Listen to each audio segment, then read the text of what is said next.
Hello friends. Did you know nearly 80% of those who watch my videos aren't subscribed? If you enjoy these stories, please hit that subscribe button and leave a like. It really helps. Thank you for being here. By the way, where are you watching from? Let me know in the comments. The thing about driving through Montana in February is that the cold doesn't just surround you. It becomes part of you, settling into your bones like an unwelcome passenger that refuses to leave. Hollis McCrae had been hauling freight across the northern states for 16 years, and he'd learned to respect the winter in ways that most people never would. The cold up here wasn't the same cold you felt in other places. It was alive somehow, with intentions of its own, and it would kill you without hesitation if you gave it the chance.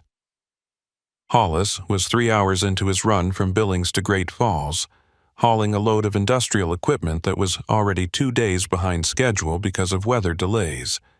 The forecast had called for light snow and moderate winds, the kind of conditions that any experienced winter driver could handle without much trouble. But the forecast had been wrong. The way forecasts always seemed to be wrong when you needed them to be right.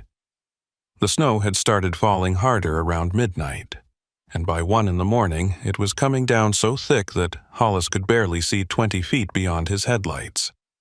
The wind was howling across the plains with enough force to push his fully loaded rig sideways on the highway, and the temperature had dropped to 18 below zero, according to the gauge on his dashboard. Highway 87 stretched out before him like a white tunnel that led to nowhere, the road markers buried under drifts of snow that made it nearly impossible to tell where the pavement ended and the shoulder began. Hollis kept his speed down to about 35 miles per hour, both hands locked on the wheel, fighting the constant pressure of the crosswind that wanted to shove his truck into the ditch. He'd driven this route more times than he could count, knew every curve and grade by heart, but tonight the familiar highway felt different somehow. Wrong in a way that he couldn't quite define, but that made the hair on the back of his neck stand up. The radio had been acting strange for the past hour, cycling through stations on its own and picking up fragments of conversations that didn't quite make sense.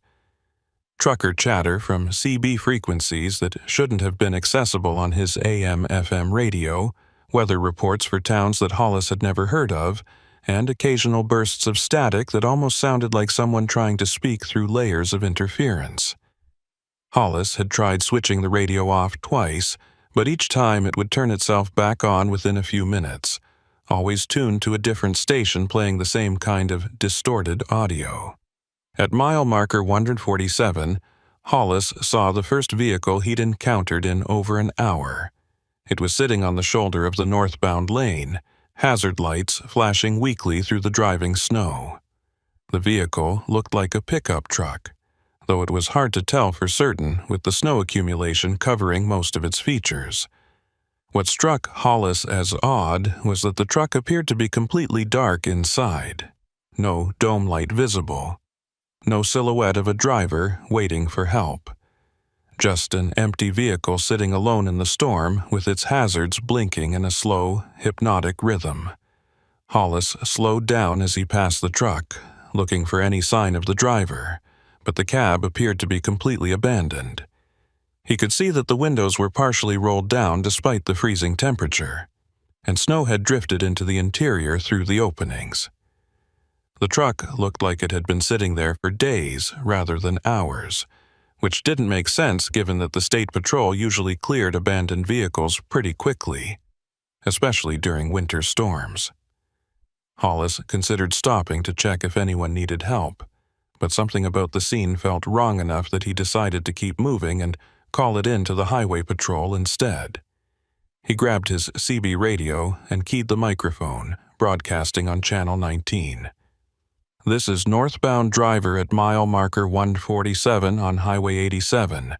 Got an abandoned pickup on the shoulder. Hazards on, no driver visible. Looks like it's been sitting a while. Anyone copy?" The response came back immediately, but it wasn't what Hollis expected.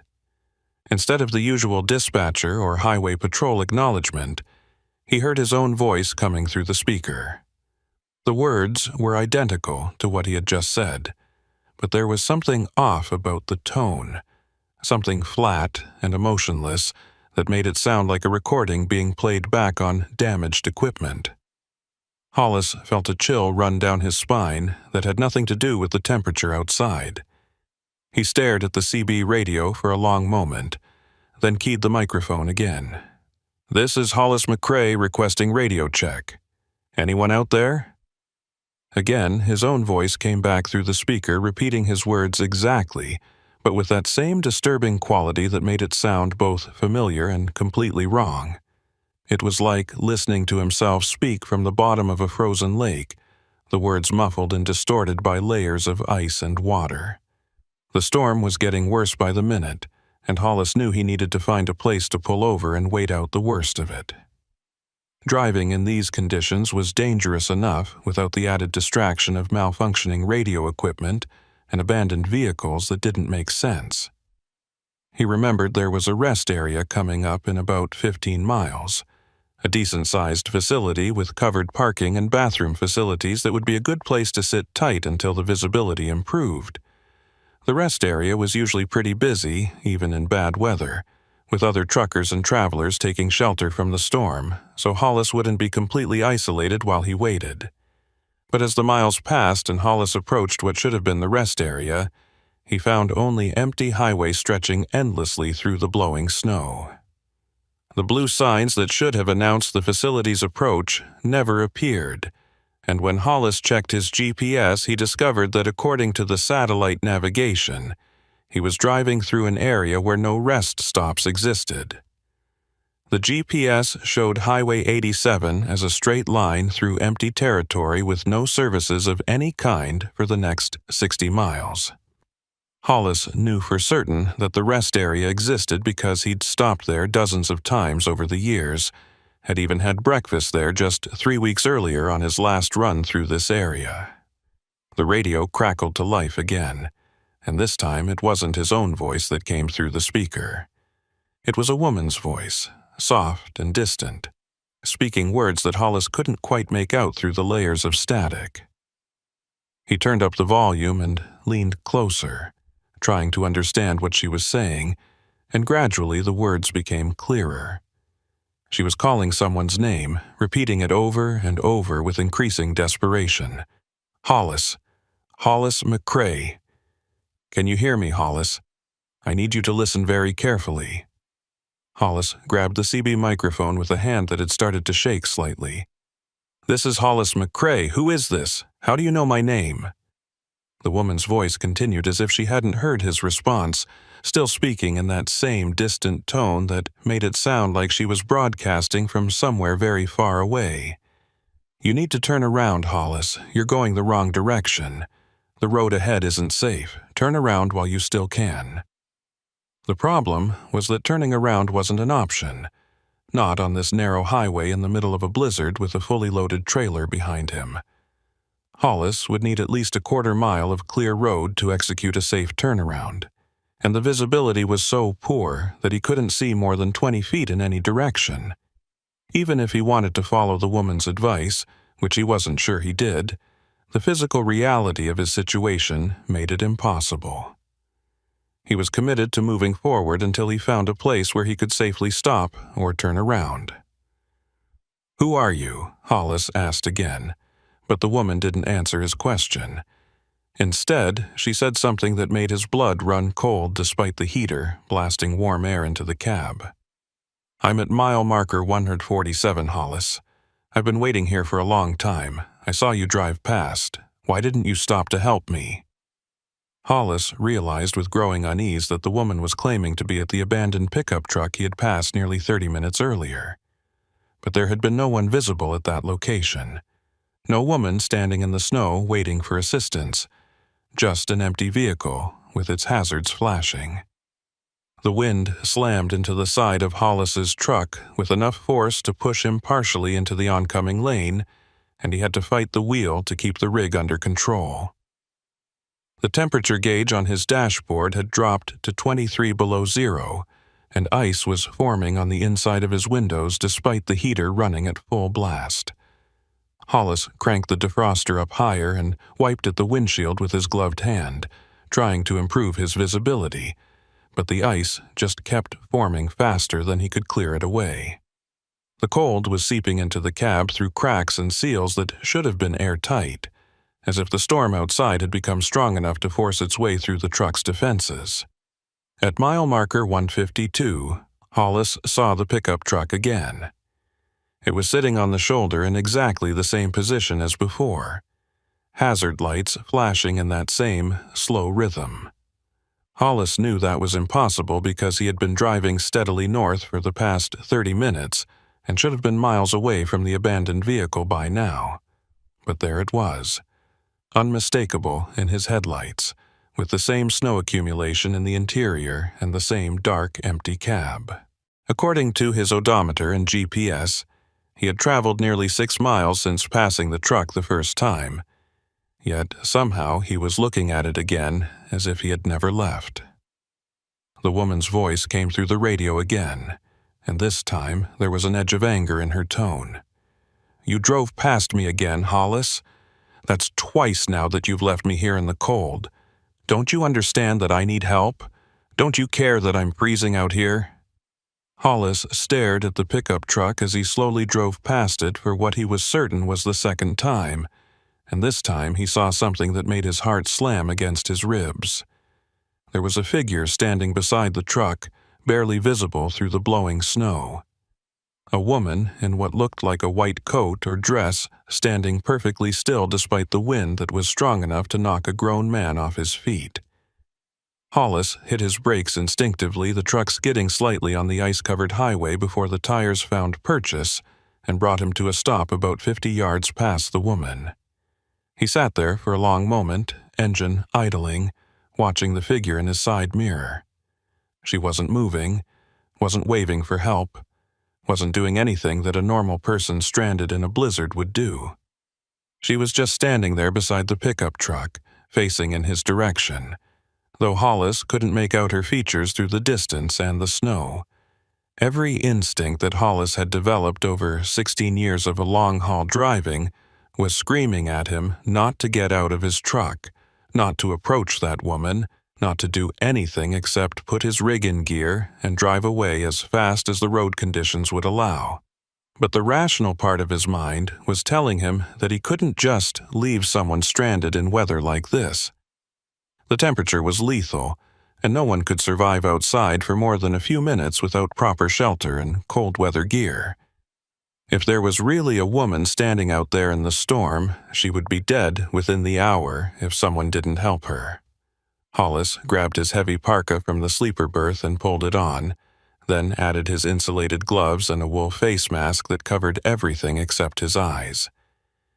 He took a powerful flashlight from the emergency kit under his seat and climbed down from the cab, immediately feeling the full force of the wind and cold that his truck had been protecting him from. The cold hit him like a physical blow, so intense that it made his lungs ache with each breath. The wind was howling across the plains with a sound that was almost human, rising and falling in pitch like voices crying out in the distance. Hollis turned on his flashlight and started walking back toward the pickup truck, his boots crunching through snow that was already knee-deep in places. The woman was still standing beside the truck, motionless as a statue, and as Hollis got closer he could see that she was wearing what appeared to be a white nightgown, rather than any kind of winter clothing. Her feet were bare, planted in snow that should have caused immediate frostbite, and her hair was hanging loose around her shoulders, whipping in the wind, but not in the way that living hair would move. "Ma'am," Hollis called out, his voice muffled by the face mask and stolen by the wind almost before the words left his mouth. "Are you all right? Do you need help?" The woman didn't respond, didn't turn to look at him, didn't acknowledge his presence in any way. Hollis took another few steps closer, raising his flashlight to get a better look at her face, and that's when he saw her eyes. They were completely white, no iris or pupil visible, just blank white orbs that seemed to glow faintly in the darkness. Her skin was pale beyond anything that could be natural, with a bluish tint that suggested advanced hypothermia or something far worse. Hollis stopped walking, his hand tightening on the flashlight. "Ma'am, I'm going to call for help. You need to get out of this cold." But even as he said the words, he was backing away slowly, returning toward his truck, because every fiber of his being was telling him that what he was looking at wasn't a woman in need of help. It was something else entirely, something that wore the shape of a woman but wasn't human in any meaningful sense. The figure's lips moved, and Hollis heard her voice carried on the wind, the same voice that had been speaking to him through his radio. "Why do you keep leaving, Hollis? Why won't you stay with me? It's so cold out here. I've been cold for such a long time." Hollis turned and ran back to his truck, his boots slipping on the ice-covered pavement, his breath coming in short gasps that sent clouds of vapor into the freezing air. He could hear footsteps behind him, crunching through the snow with a steady rhythm that matched his own pace exactly, always maintaining the same distance no matter how fast he moved. He didn't look back, didn't want to see how close the thing was, just focused on reaching his truck and getting the door closed and locked behind him. He grabbed the door handle and yanked it open, pulling himself up into the cab with a strength born of pure adrenaline, and slammed the door shut so hard that the whole truck shook. The footsteps stopped directly outside his door. Hollis sat frozen in his seat, staring straight ahead, afraid to look at the window beside him. He could hear breathing, slow and steady, just on the other side of the thin barrier of glass and metal that separated him from whatever was standing outside. Then a hand pressed against the window, pale fingers splayed against the frost-covered glass, and the woman's voice spoke directly into his mind rather than through his ears. "You saw me, Hollis. You can't unsee me now. Every time you drive this road, every time you pass mile marker 147, I'll be here waiting, and eventually you'll stop running. Eventually, you'll understand that the cold isn't something to fear. It's something to embrace." Hollis jammed his truck into gear and floored the accelerator, the tires spinning on the ice before finally catching and propelling him forward. He didn't look in his mirrors, didn't check to see if the woman was still standing there or if she had moved. He just drove, pushing his speed up to 45 miles per hour despite the dangerous conditions, desperate to put as much distance as possible between himself and whatever he had encountered. The radio was screaming now, not words, but a high-pitched wail that sounded like wind whistling through a canyon or souls crying out in torment. Hollis reached out and ripped the radio from its mounting, tearing wires loose and throwing the entire unit into the sleeper berth where he wouldn't have to listen to it anymore. But even with the radio destroyed, he could still hear her voice. It was coming from everywhere now, from the heater vents and the speakers in the ceiling, from the very structure of the truck itself. "You can't escape, Hollis. The road is mine. Every mile of it belongs to me now. Drive as far as you want. Drive until your fuel runs out. You'll still be here with me, on my highway, in my storm." Hollis checked his GPS and discovered that despite having driven for nearly 10 minutes at high speed, he was still showing as being at mile marker 152. The truck was moving, the scenery was changing, the odometer was counting miles, but according to the satellite navigation, he hadn't actually gone anywhere at all. He was trapped in a loop, driving through the same stretch of highway over and over again, unable to move forward or backward, frozen in place by forces he couldn't understand or fight against.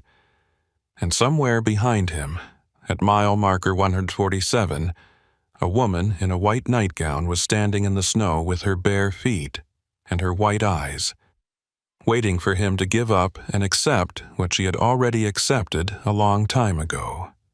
That on these frozen Montana highways, some storms never end, and some travelers never find their way home. Hollis kept his foot pressed hard on the accelerator, the engine roaring as his truck plowed through the deepening snow. His hands were locked on the wheel so tightly that his knuckles had gone white, and a thin sheen of sweat covered his forehead despite the cold that was seeping into every corner of the cab.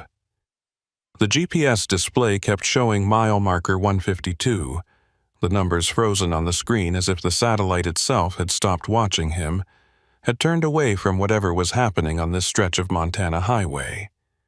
The thing that terrified Hollis most wasn't the woman with the white eyes, or the impossible loop he seemed to be trapped in. It was the growing realization that this wasn't the first time something like this had happened on Highway 87. He'd heard stories over the years, fragments of conversations on CB radio at truck stops, whispered warnings from other drivers who ran the northern routes during winter. Stories about truckers who disappeared on this highway during storms, their rigs found days later abandoned on the shoulder with engines still running and heaters on full blast. But no trace of the drivers themselves. Stories about voices on the radio that knew things they shouldn't know, about mile markers that repeated themselves, about a woman in white who stood in the snow and waited for drivers who made the mistake of stopping to help. Hollis had always dismissed those stories as trucker folklore, the kind of campfire tales that got passed around to break up the monotony of long hauls. But now, trapped in his own impossible nightmare, he understood that the stories had been warnings. Other drivers had tried to tell him that this highway was wrong, that winter brought something out onto these roads that had nothing to do with weather or natural phenomena, and he'd ignored them.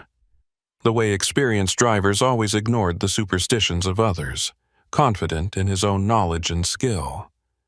The headlights caught something up ahead, and Hollis felt his stomach drop.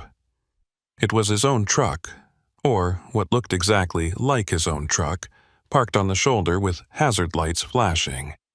He could see himself through the windshield, sitting behind the wheel with the same expression of confusion and fear that he knew was on his own face right now. As he drove closer, the other version of himself looked directly at him, made eye contact through the layers of falling snow, and mouthed a single word that Hollis could read clearly even at a distance: "Run." Then he was past the parked truck, and when he checked his mirrors, he saw nothing but empty highway behind him. The temperature gauge had dropped to 28 below zero, far colder than any truck's heating system was designed to handle. Frost was creeping across the inside of his windshield in intricate patterns that almost looked like writing, like someone was trying to spell out a message in ice crystals. Hollis scraped at the frost with his gloved hand, trying to clear enough space to see the road, but the patterns kept forming faster than he could clear them away. His CB radio, which he had torn from its mounting and thrown into the sleeper berth, suddenly crackled to life again. Hollis twisted in his seat and stared at the device lying among his blankets and spare clothing.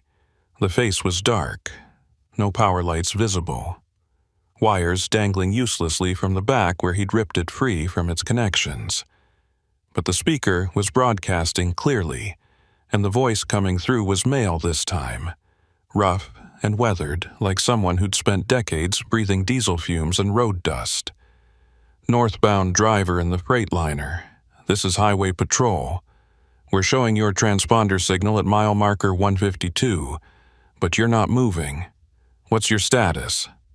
Hollis grabbed for his own CB handset before remembering that it was no longer connected to anything.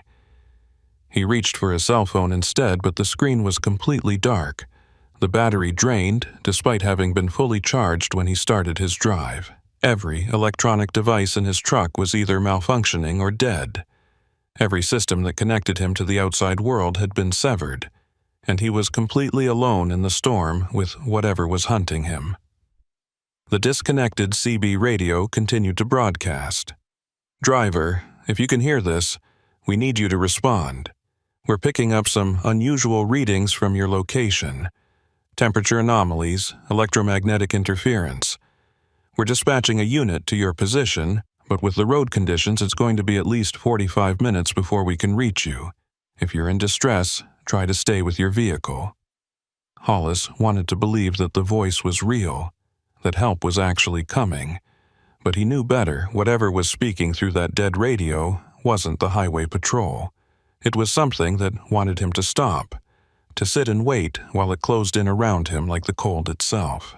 He pressed harder on the accelerator, pushing his speed up to 50 miles per hour despite the ice beneath his tires and the snow that was falling so thick it was like driving through a white curtain. The truck fishtailed slightly on a curve, the trailer swinging out behind him, and Hollis had to fight the wheel to keep everything under control.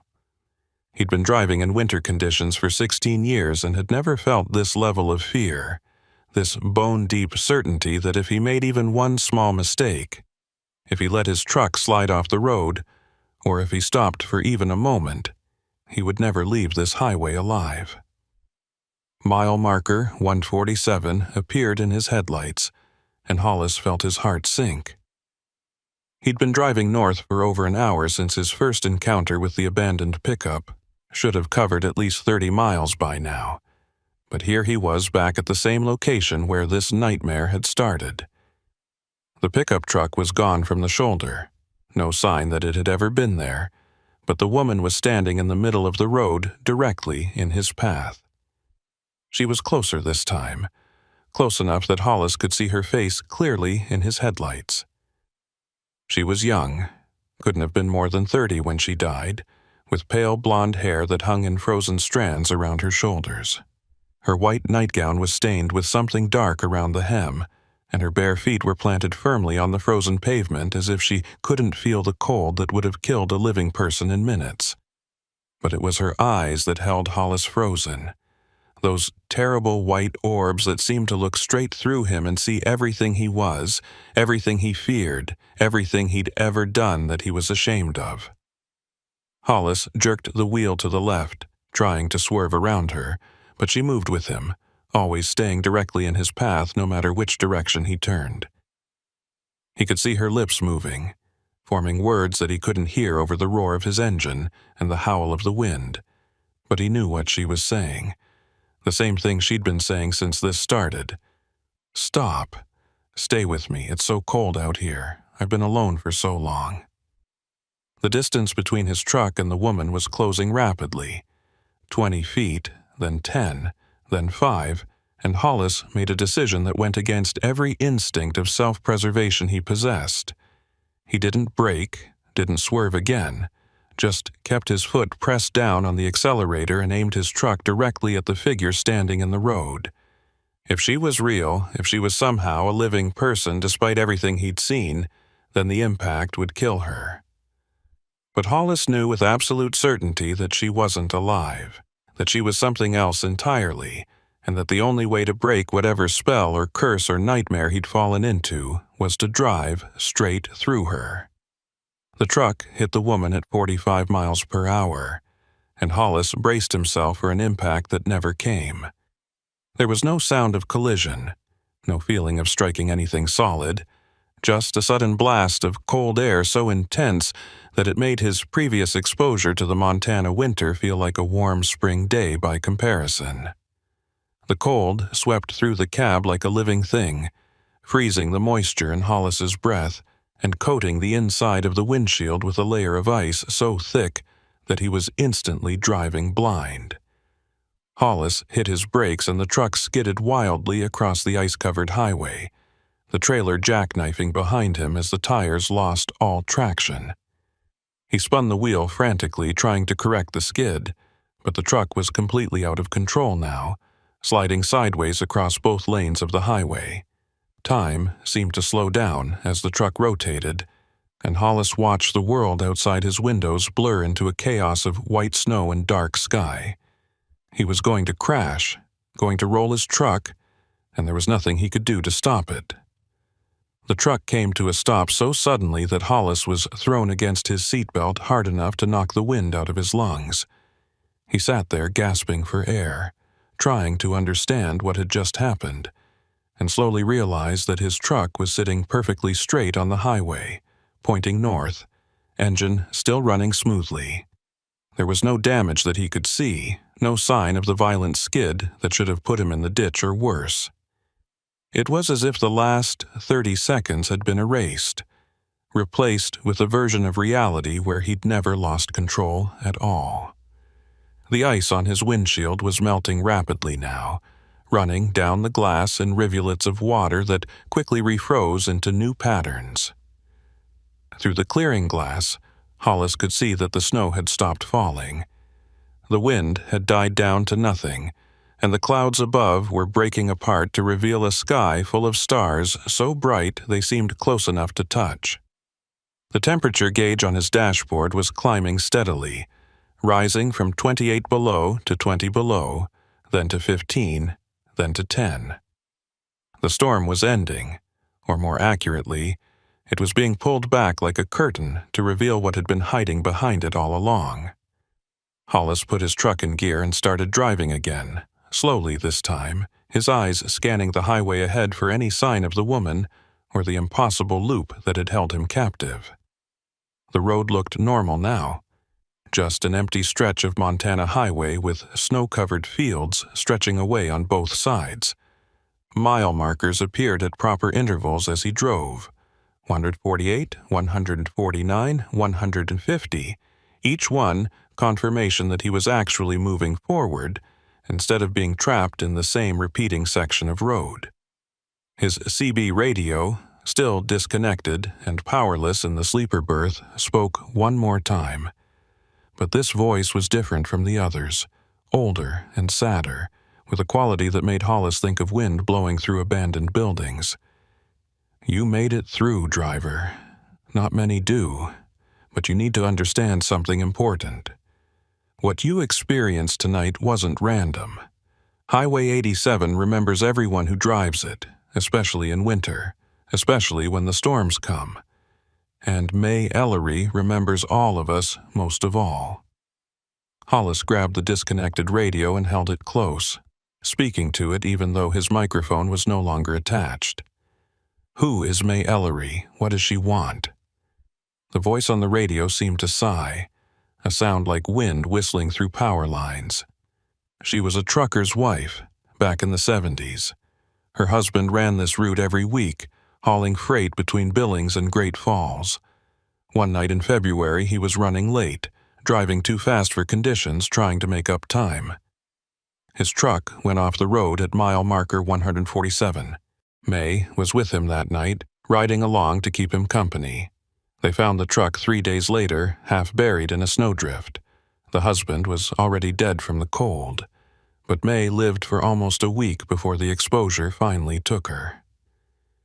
The voice paused, and Hollis heard what might have been static, or might have been the sound of someone crying. They say she went mad in those final days, hypothermia and delirium turning her mind inside out. She kept talking about how cold she was, how she was waiting for someone to help her, how every trucker who passed on the highway above could have stopped but didn't. By the time the search crews found her, she'd been dead for days, frozen solid in her nightgown in the cab of that truck. But some part of her never left this highway. Some part of her is still waiting at mile marker 147, still cold, still angry at everyone who drives past without stopping. Hollis felt something cold settle in his chest, a weight that had nothing to do with temperature. Why me? Why tonight? The voice on the radio was fading now, growing distant as if the speaker was walking away down a long corridor. You stopped and looked, driver. You saw her truck and you slowed down. That's more attention than most people give her. It was enough to let her reach out, to pull you into her storm. You got lucky tonight. You drove through her when most drivers would have stopped or turned around. That broke her hold on you. But she'll remember you now, Hollis McCrae. She'll remember that you saw her and that you kept driving anyway. And the next time you run this route in winter, she'll be waiting. The radio went completely silent after that. No static, no voices, nothing at all. Hollis set it down gently in the passenger seat and focused on the road ahead. He was approaching the outskirts of Great Falls now, could see the glow of city lights on the horizon, the reassuring evidence of civilization and other people in places where impossible things didn't happen. His hands had finally stopped shaking, and the temperature in his cab had returned to normal, but he knew that something fundamental had changed tonight. A green highway sign appeared in his headlights. Great Falls, 15 miles.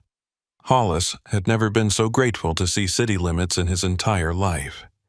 He checked his fuel gauge and saw that he had plenty of diesel to reach town, then checked his clock and discovered something that sent a fresh chill down his spine. According to the dashboard clock, it was 2:47 a.m., which meant only about 90 minutes had passed since he first saw the abandoned pickup at mile marker 147. But Hollis knew for certain that he'd been driving for much longer than that.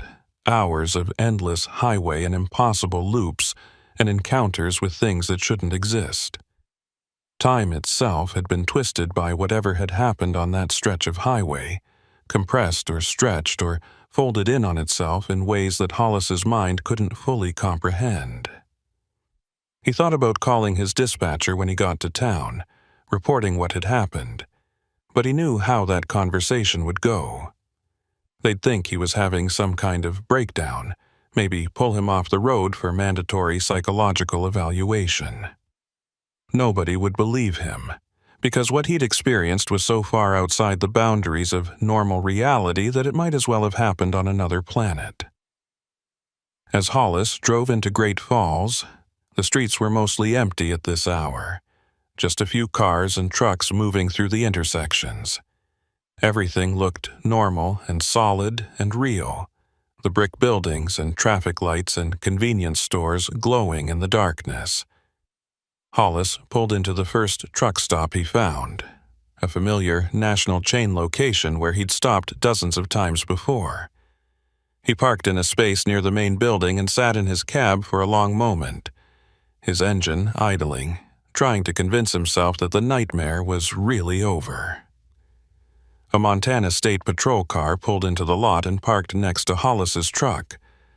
The officer who climbed out was tall and lean, with the weathered face of someone who'd spent years working outdoors in harsh conditions. He walked over to Hollis's door and knocked on the window, and Hollis rolled it down to see what the officer wanted. The trooper's name tag read Vernon Keats, and his expression was a mix of concern and something else that Hollis couldn't quite identify. Relief, maybe, or surprise. "You Hollis McCrae?" Keats asked, his breath forming clouds in the cold air.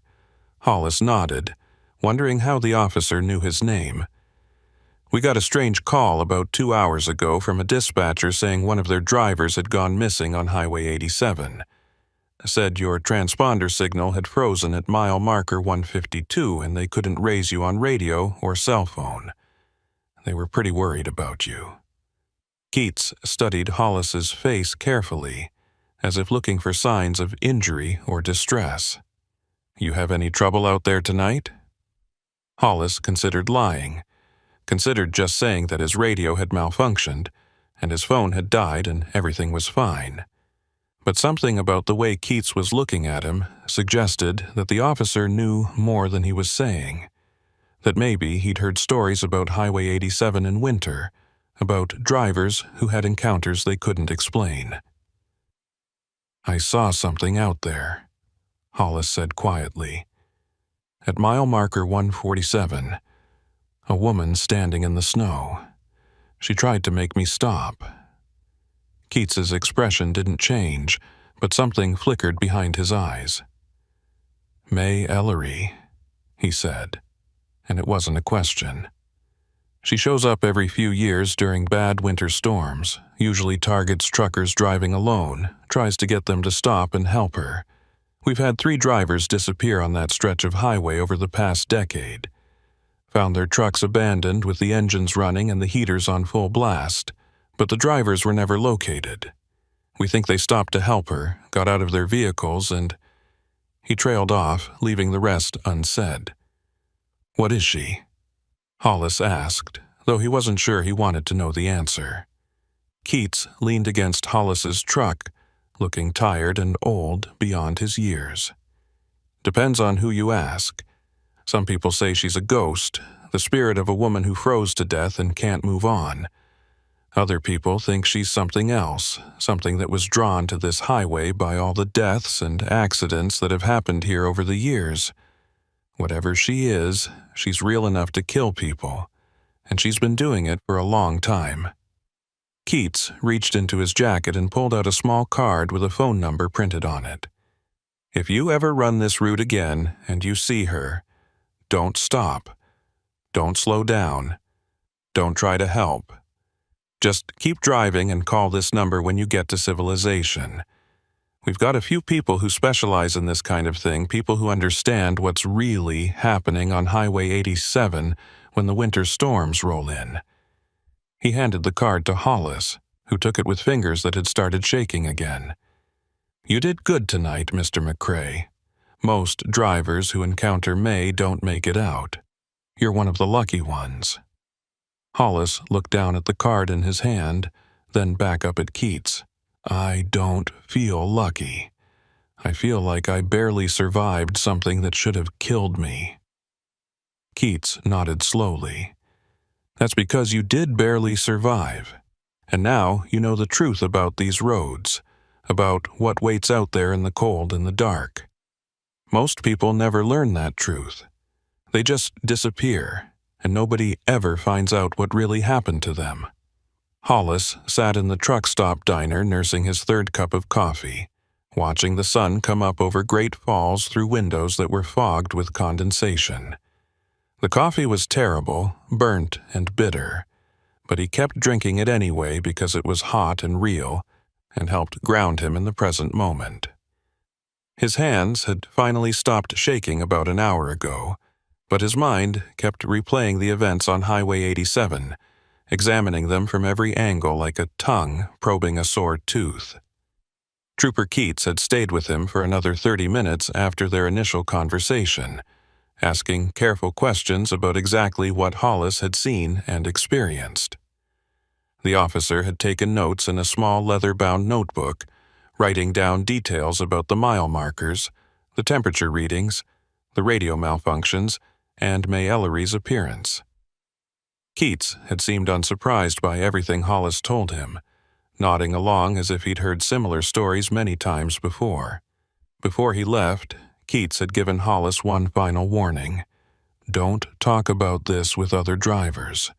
Most of them won't believe you, and the ones who do will think you're cursed. Either way, it'll make your life harder. But Hollis couldn't stop thinking about what Keats had said regarding the 3 drivers who'd disappeared over the past decade. 3 men who'd encountered May Ellery and had made different choices than Hollis had made, who'd stopped their trucks and gotten out to help what they thought was a stranded motorist. 3 families who were still waiting for answers about what had happened to their husbands and fathers and brothers. Hollis wondered if he should feel grateful that he'd survived, or guilty that his instinct for self-preservation had been stronger than his desire to help someone in need. The diner was starting to fill up with morning customers, mostly truckers who were grabbing breakfast before hitting the road. Hollis recognized a few faces from previous trips through Great Falls, nodded to a couple of drivers he'd shared loading docks with over the years. Nobody seemed to notice anything unusual about him, couldn't see the way his hand still trembled slightly when he lifted his coffee cup, couldn't sense the fundamental change that had occurred in how he understood the world and what was possible within it. A heavy-set driver with a gray beard sat down across from Hollis without asking permission, setting his own coffee and a plate of eggs and bacon on the table. The man's name was stitched on his jacket, Dale. He studied Hollis for a moment with eyes that had seen too many miles of highway, then spoke in a low voice that wouldn't carry to the other tables. You ran 87 last night, didn't you, during the storm? It wasn't really a question, more of a statement of fact. Hollis considered denying it, but something about Dale's expression told him that lying would be pointless. How did you know? Dale took a bite of his eggs and chewed slowly before answering. You've got the look. Same look I've seen on maybe a dozen drivers over the years who came through that route during winter. Like you've seen something that you can't unsee, something that changed the way you think about being alone on the road. He paused, took a sip of coffee. You saw her, didn't you? The woman in white. Hollis felt a chill run down his spine despite the warmth of the diner. You know about May Ellery? Again, not a question. Dale nodded slowly. Everyone who's been driving the northern routes for more than a few years knows about her, even if they don't talk about it openly. She's been haunting Highway 87 since the mid-70s, showing up during winter storms, trying to lure drivers into stopping. Most of us have learned to just keep driving when we see her, pretend we didn't notice anything unusual. But every few years, someone new comes through who doesn't know the stories and they stop to help because that's what decent people do when they see someone in trouble. Dale's expression grew darker. I lost a friend to her back in 2009. Good man named Marcus, been driving for 20 years, had a wife and 3 kids waiting for him at home. He called me on his CB that night, said he'd stopped to help a woman who was stranded in the snow, said she looked like she was freezing to death and he couldn't just drive past. That was the last time anyone heard from him. State Patrol found his truck the next morning, engine running, heater on full blast. But Marcus was gone. Never found a body, never found any sign of what happened to him. Hollis listened in silence as Dale continued. The thing about May Ellery is that she doesn't just kill people. She takes them somewhere, removes them from existence like they were never there at all. The missing drivers, their families, can't even get closure because there's no body to bury, no official cause of death, nothing except an empty truck and a lot of unanswered questions. The insurance companies call them voluntary abandonments, claim the drivers just walked away from their lives. But we know better. The weight of Dale's words settled over Hollis like a heavy blanket. He thought about his own wife waiting for him at home, the daughter in college who called him every Sunday night to check in, the life he'd built over 16 years of reliable long-haul driving. All of it could have been erased last night if he'd made a different choice, if he'd been more compassionate or less cautious, or just slightly slower to react. Why doesn't someone do something about her? Hollis asked. Why don't they close that section of highway during winter storms, or at least put up warning signs? Dale laughed, but there was no humor in the sound. Who would they warn, and what would the signs say? Beware of ghost trucker's wife who freezes people to death. The state can't officially acknowledge that something supernatural is happening on Highway 87 because that would open them up to liability for every accident and disappearance that's ever occurred there. So they pretend it's just a dangerous stretch of road with bad weather conditions, and they tell drivers to use caution during winter storms. And most of us do use caution. We drive fast. We don't stop for anything, and we pray that we don't see a woman in a white nightgown standing in the siew. Hollis pulled out the card that Trooper Keats had given him and showed it to Dale. Keats said there are people who specialize in this kind of thing, people who understand what's really happening. Dale glanced at the card and nodded. There's a small group of state patrol officers and federal investigators who track paranormal activity on the highway system. They don't talk about it publicly, can't talk about it officially, but they keep records, and they try to help drivers who've had encounters. Keats is one of the good ones. He actually believes the stories and tries to do something about them, even though his hands are mostly tied by bureaucracy and public skepticism. The conversation was interrupted by a waitress coming to refill their coffee. Both men sat in silence until she moved away. Then Dale leaned forward and spoke even more quietly than before. I'm going to tell you something that most drivers don't know, something that Keats probably didn't mention because it sounds too crazy, even by the standards of what we're talking about. May Ellery isn't the only one out there. Highway 87 is bad, but there are other routes across the northern states that have their own ghosts and monsters. Interstate 90 through the Dakotas has something that pretends to be stranded motorists but isn't human. Route 2 across Minnesota has disappearing exits that lead to places that shouldn't exist.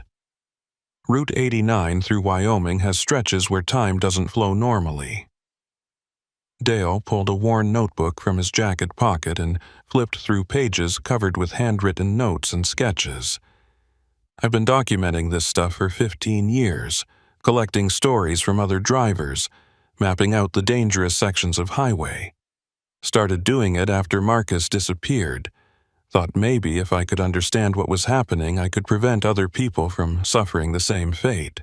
What I've learned is that the entire northern highway system is compromised somehow, infected with supernatural phenomena that prey on travelers.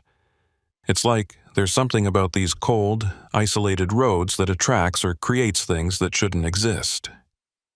Hollis looked at the notebook pages, saw references to dozens of different encounters and locations, names and dates and descriptions of impossible events. Why are you showing me this? Dale closed the notebook and met Hollis's eyes. Because you survived an encounter with May Ellery, which means you're either very lucky or very strong-willed or both. And I think maybe you're the kind of person who could help with what I'm trying to do.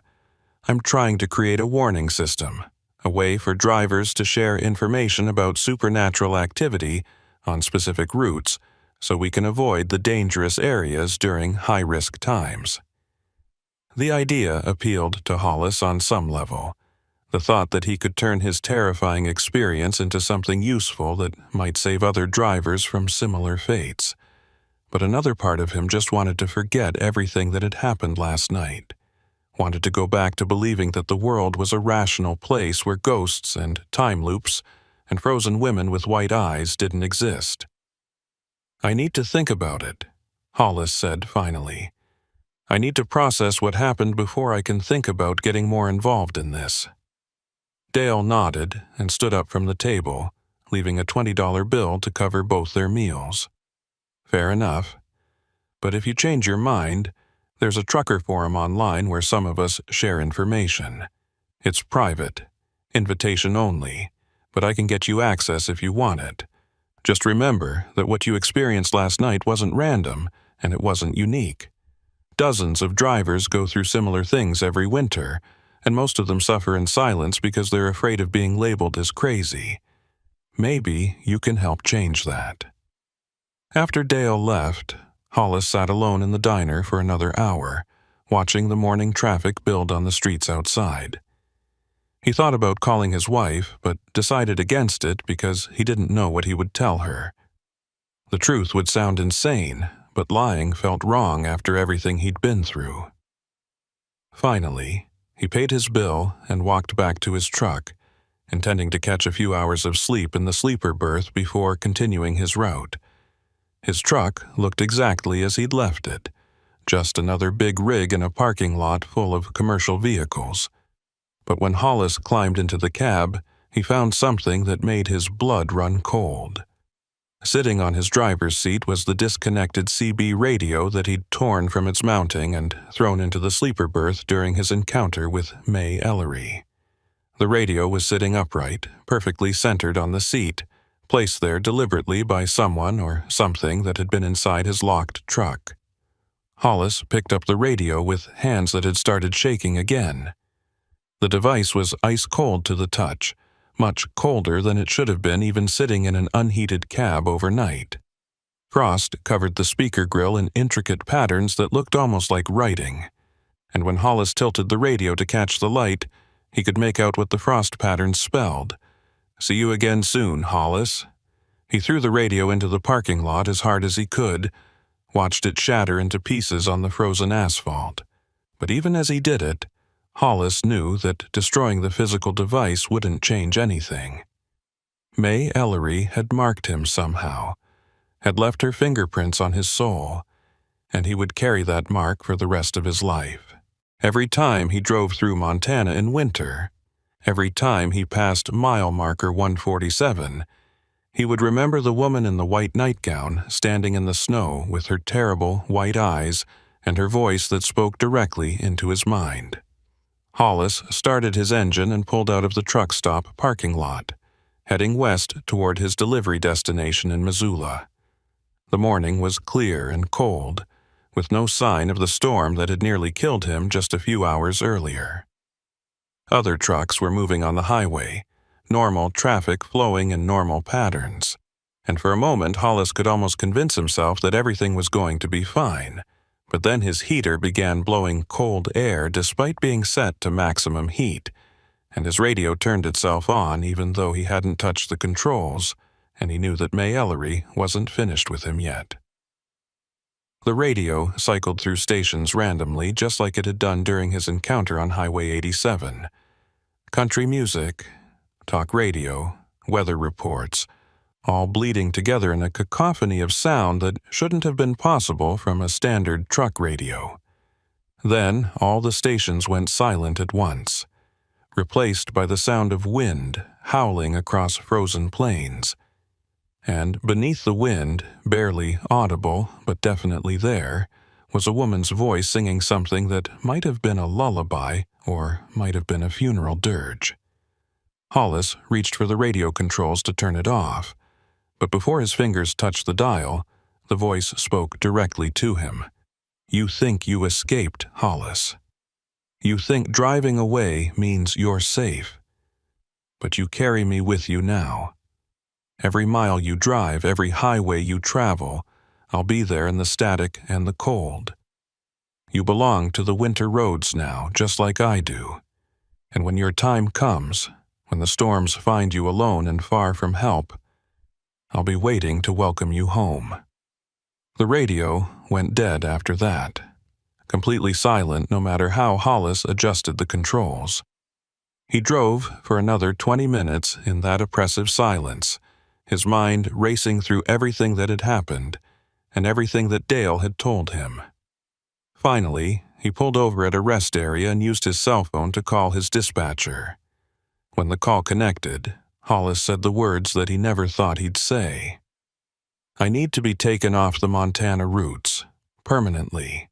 I don't care if it costs me money or seniority.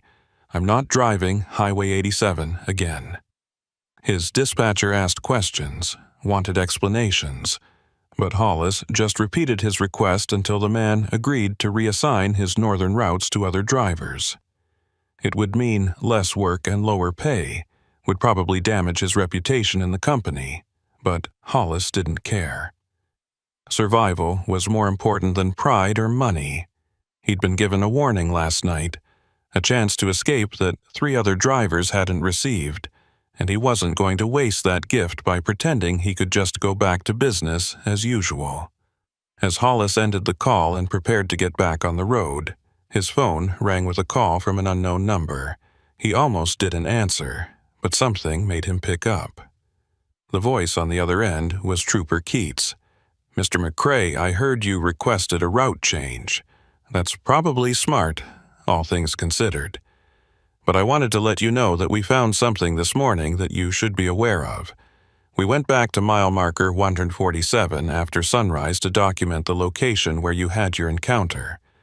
We found a pickup truck buried in a snowdrift about 50 yards from the road. It's been there since 1974, according to the registration. Belongs to a man named Harold Ellery." Hollis felt his stomach drop. May's husband. Keats' voice was grim. "That's right. We always knew the truck was out there somewhere, but the snow had buried it so deep we could never locate it. The storm last night must have shifted the drifts around, exposed part of the vehicle. We're sending a recovery team to excavate it, see if we can finally bring some closure to this case." There was a long pause before Keats continued. "The thing is, Mr. McCrae, we found something else. There were tracks in the snow leading from the buried truck to the highway. Barefoot tracks, human-sized, made sometime during last night's storm. They led right to the spot where you said you encountered May Ellery." Hollis closed his eyes and leaned his head against the steering wheel. So she's still out there, still waiting. Keats's response was quiet but firm. She's always been out there, Mr. McCrae, and based on what we found this morning, I don't think she's ever going to leave. That stretch of Highway 87 belongs to her now, has belonged to her for 50 years. The only thing we can do is warn people and hope they listen. You did the right thing by requesting a route change. Most drivers don't get a second chance after encountering May Ellery. After Keats hung up, Hollis sat in his truck for a long time, watching the morning sun climb higher in the clear winter sky. He thought about May Ellery, frozen in her nightgown beside her husband's truck for a week before death finally took her. Thought about the terror and rage and loneliness she must have felt, watching trucks pass on the highway above while she slowly died from exposure. Thought about how that experience had twisted her into something that now inflicted the same fate on others, trapping them in her storm, feeding on their fear. And Hollis understood, finally, that he hadn't really escaped at all. May Ellery had let him go, had released him from her storm, but only so he could carry her story forward. Every time he talked about what had happened, every time he warned another driver about Highway 87, he was extending her reach, giving her power over people who had never even seen her. She didn't need to kill him to claim him. She just needed him to remember, and to make sure that others remembered too. Hollis started his engine and pulled back onto the highway, heading west toward Missoula and the rest of his life. But he knew that no matter how many miles he put between himself and mile marker 147, no matter how many years passed before he died, a part of him would always be standing in that storm, facing a woman in a white nightgown with eyes like winter itself, listening to her voice on the wind asking why he wouldn't stop, why he wouldn't help, why he insisted on leaving her alone in the cold. 3 weeks passed before Hollis accepted another long-haul contract, and even then he made sure the route kept him well south of Montana. He'd been running loads through Nevada and Utah, familiar highways where the winter was cold, but not the kind of cold that settled into your bones and refused to leave. His dispatcher had honored the route change request without too many questions, though Hollis knew there was talk among the other drivers about why someone with his seniority and reliability would suddenly refuse the high-paying northern runs. The nightmares had started on the second night after his encounter with May Ellery. Always the same dream, or maybe it wasn't a dream at all, but a memory that kept replaying itself every time Hollis closed his eyes. He was back on Highway 87 in the storm, driving through snow so thick he couldn't see more than a few feet ahead, and May was standing in the road with her white eyes and her terrible patience. But in the dreams, Hollis always made a different choice. He stopped the truck, climbed down from the cab, walked toward her through the freezing wind, and just as he reached her, just as her cold fingers touched his face, he would wake up gasping and covered in sweat despite the temperature in his sleeper berth. His wife had noticed the change in him, asked careful questions about whether everything was okay on the road. Hollis had tried to explain what happened, had actually sat her down one evening and told her the whole story from beginning to end. She'd listened patiently, held his hand while he talked, but he could see the concern in her eyes. Not concern about supernatural truckers' wives haunting Montana highways, but concern about her husband's mental state, about whether the stress of long-haul driving had finally broken something important inside him. She'd suggested he take some time off, maybe see a doctor, get some help processing whatever trauma he'd experienced. Hollis had tried to let it go, had tried to convince himself that what happened on Highway 87 was a one-time encounter that wouldn't follow him to other roads. But he kept finding reminders that May Ellery wasn't finished with him. Small things at first, easy to dismiss as coincidence or imagination. His truck's heater would suddenly start blowing cold air for no mechanical reason. His CB radio would pick up fragments of a woman's voice singing even when no one was broadcasting. The temperature gauge would occasionally spike down to impossible readings, showing 30 or 40 degrees below zero even when he was driving through desert heat. Other truckers had started avoiding him at truck stops and loading docks. Word had spread somehow about his encounter on Highway 87, about his sudden refusal to run northern routes, and the community had drawn its own conclusions. Some drivers thought he'd cracked under pressure, that he'd had some kind of breakdown that made him unreliable. Others thought he was cursed, that he'd brought something back from that frozen highway that might spread to anyone who got too close to him. Either way, the easy camaraderie that Hollis had always enjoyed with his fellow drivers had evaporated, replaced by polite distance and careful avoidance.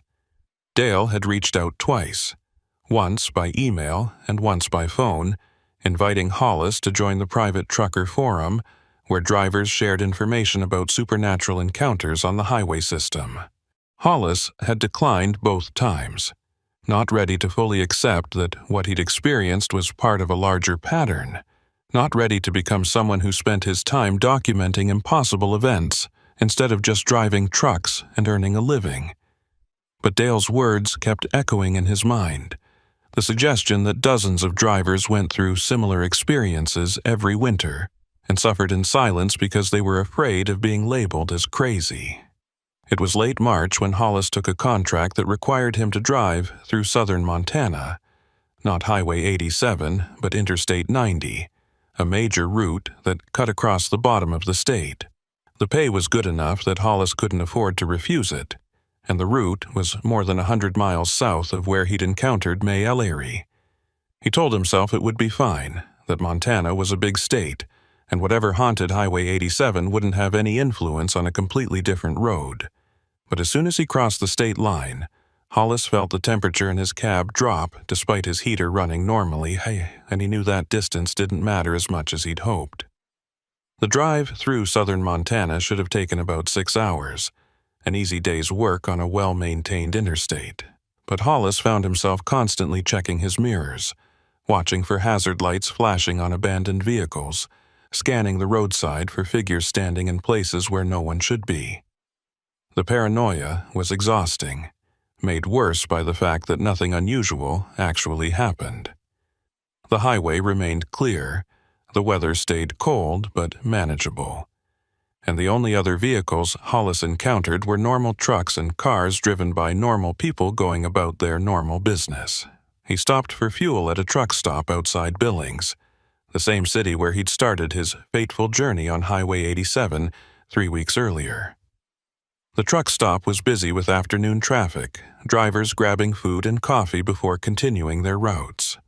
Hollis was standing in line at the register when he noticed a bulletin board near the entrance, covered with the usual mixture of job postings, lost pet flyers, and advertisements for truck parts and services. But one flyer caught his attention, a simple white sheet of paper with a black and white photograph and text printed in block letters. The photograph showed a man in his mid-40s wearing a trucker's cap and standing in front of a Peterbilt. The text beneath the photo read, "Missing, Raymond Vickers, age 47, last seen February 28th on Highway 87 north of Great Falls. Vehicle found abandoned at mile marker 147, no sign of driver. Family seeking any information about his whereabouts. Please call with any tips." There was a phone number at the bottom of the flyer and a plea from his wife to help bring him home. Hollis stared at the flyer for a long time, his hands starting to shake. February 28th was exactly 5 days after his own encounter with May Ellery. Raymond Vickers had driven through that same stretch of highway during another winter storm, had encountered the same woman in the white nightgown, and had made a different choice than Hollis had made. He'd stopped to help, just like May wanted, and now his family was posting flyers and waiting for answers that would never come.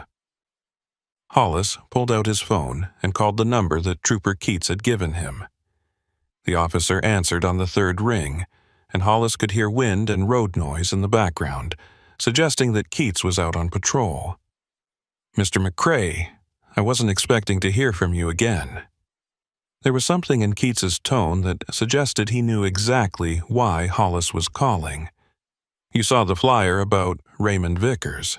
He encountered her, didn't he? 5 days after I did. Mile marker 147, same location. Hollis's voice was tight with emotion he couldn't quite identify.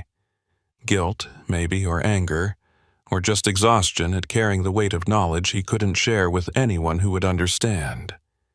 Keats sighed heavily. We found his truck on March 1st, 3 days after he was reported missing. Engine running, heater on full blast, cab completely empty. Same pattern we've seen with the other disappearances. We searched the area for 2 weeks but never found any trace of him. It's like he just vanished into thin air. Why didn't you close the highway? Hollis demanded. Why didn't you at least put up warning signs after what happened to me? You knew she was still active, knew she was going to keep taking people. Keats's response was carefully measured, the voice of someone who'd had this same argument with himself many times. I filed reports, Mr. McCrae. I documented everything you told me, and I recommended that the state implement additional safety measures for that section of highway during winter weather. But my superiors made it clear that we can't officially acknowledge supernatural causes for traffic incidents. The best we can do is increase patrol presence and recommend that drivers use extreme caution during storms. That's not good enough, Hollis said, though he knew that Keats agreed with him. Raymond Vickers had a family. They deserved to know what really happened to him. Keats was silent for a moment before responding. Do they, though? Would it really help his wife and children to know that he was taken by the ghost of a woman who froze to death in 1974? Would that give them closure? Or would it just add another layer of nightmare to their grief? Sometimes the truth causes more harm than uncertainty. Hollis ended the call and stood in the truck stop parking lot for a long time, watching other drivers come and go about their business. Normal people doing normal jobs, unaware of the dangers that waited on certain stretches of highway when conditions were right. Or maybe they weren't unaware. Maybe they just chose not to acknowledge what they saw, chose to keep driving and not ask too many questions because the truth was too frightening to face directly. The private trucker forum that Dale had mentioned was called The Long Haul Truth, and it took Hollis less than 30 minutes to find it online and request access. Dale approved his membership within an hour, and suddenly Hollis was looking at hundreds of posts from drivers across the country sharing stories about encounters they couldn't explain. Not just May Ellery on Highway 87, but dozens of other phenomena on other roads. Phantom hitchhikers on Route 2 through Minnesota. Time loops on Interstate 80 through Wyoming. Disappearing truck stops that existed one night and were gone the next morning. Missing drivers whose trucks were found abandoned with no logical explanation for what had happened. Hollis spent 3 hours reading through the posts, following threads that went back years, seeing patterns emerge that suggested something fundamental was wrong with the American highway system. The encounters weren't random or isolated. They were concentrated along specific routes during specific times of year, as if certain roads had been infected with something that preyed on travelers. And the trucking industry, with its culture of independence and its tendency to dismiss uncomfortable truths, was the perfect environment for these phenomena to thrive unnoticed by the wider world. One thread, in particular, caught Hollis's attention. A discussion about whether drivers who survived encounters with highway phenomena became carriers of some kind, whether they brought the supernatural home with them in ways that affected their future travels.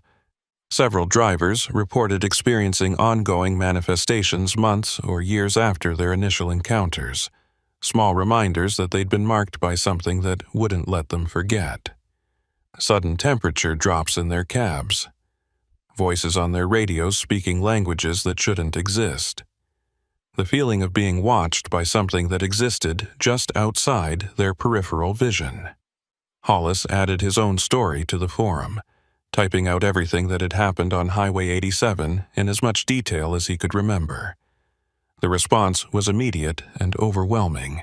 Dozens of drivers reaching out to share similar experiences or offer advice on how to cope with the aftermath of supernatural encounters.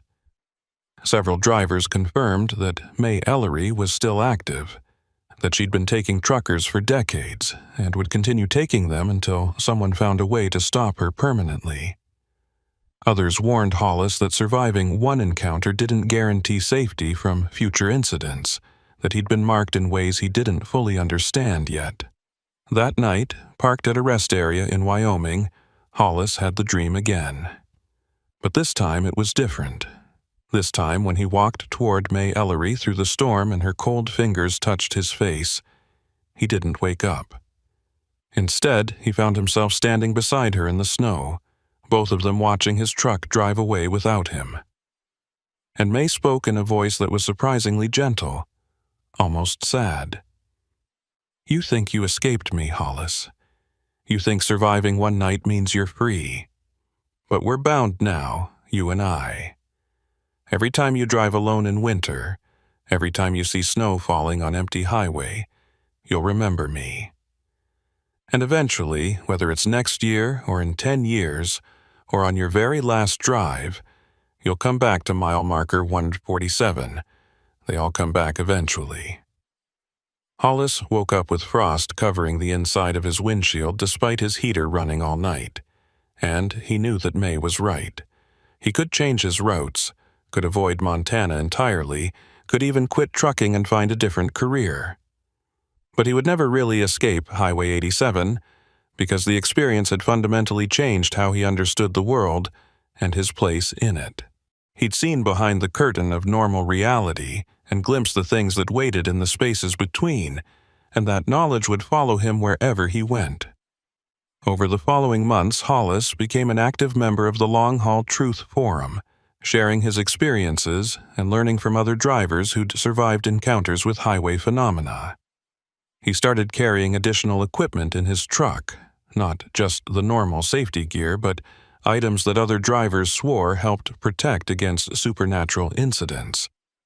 Salt in sealed containers, iron nails in his pockets, recording equipment to document anything unusual that happened. None of it made him feel truly safe, but it gave him the illusion of control in a situation where control was mostly an illusion. The encounters continued, small incidents that never reached the intensity of his first night with May Ellery, but that reminded him constantly of her presence. His CB radio would occasionally broadcast her voice, singing songs from the 1970s in a tone that was both melancholy and threatening. His temperature gauge would spike to impossible readings whenever he drove through winter weather, regardless of what state he was in. And sometimes, late at night when he was alone on empty highways, he would see her in his mirrors, standing on the shoulder far behind him, watching him drive away. Hollis started documenting everything, keeping detailed logs of every unusual incident, every temperature anomaly, every radio malfunction.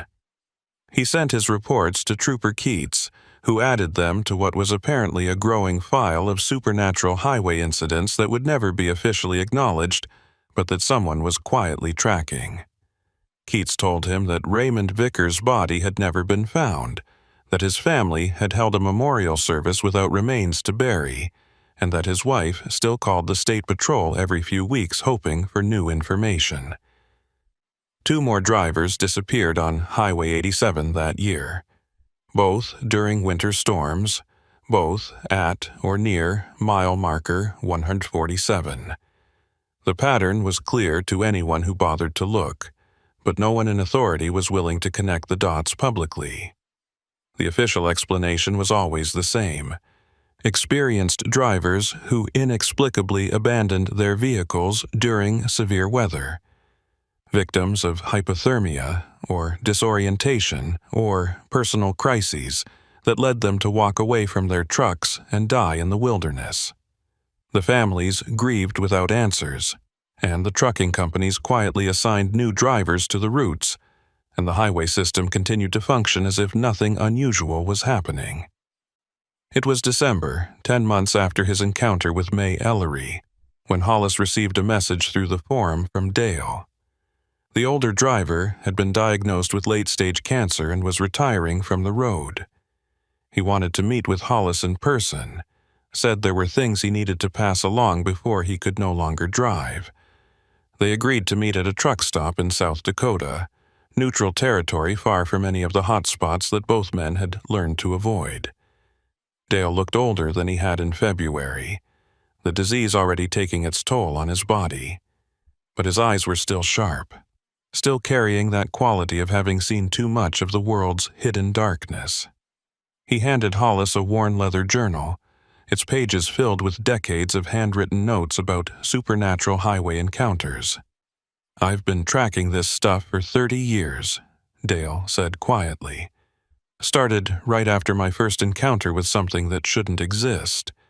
Kept going because I thought maybe I could find patterns, figure out how to protect people. I want you to have this. Keep adding to it. Maybe someday someone will figure out what to do with all this information." Hollis accepted the journal with hands that had long since stopped shaking from his encounter with May Ellery. The trembling had been replaced with something else, a kind of constant low-level anxiety that never quite went away, the awareness that he was moving through a world that was far stranger and more dangerous than most people realized. "Why me?" he asked Dale. "Why give this to me specifically?" Dale smiled, but there was no humor in it.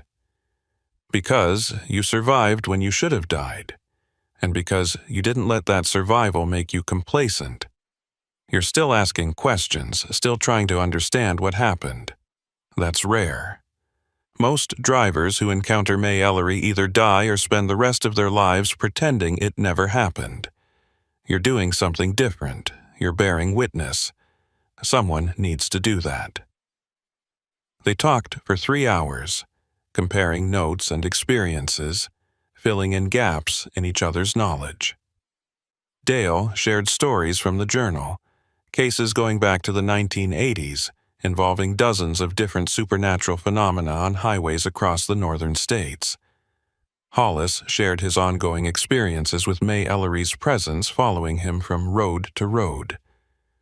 By the time they parted ways, Hollis understood that he'd inherited more than just a journal.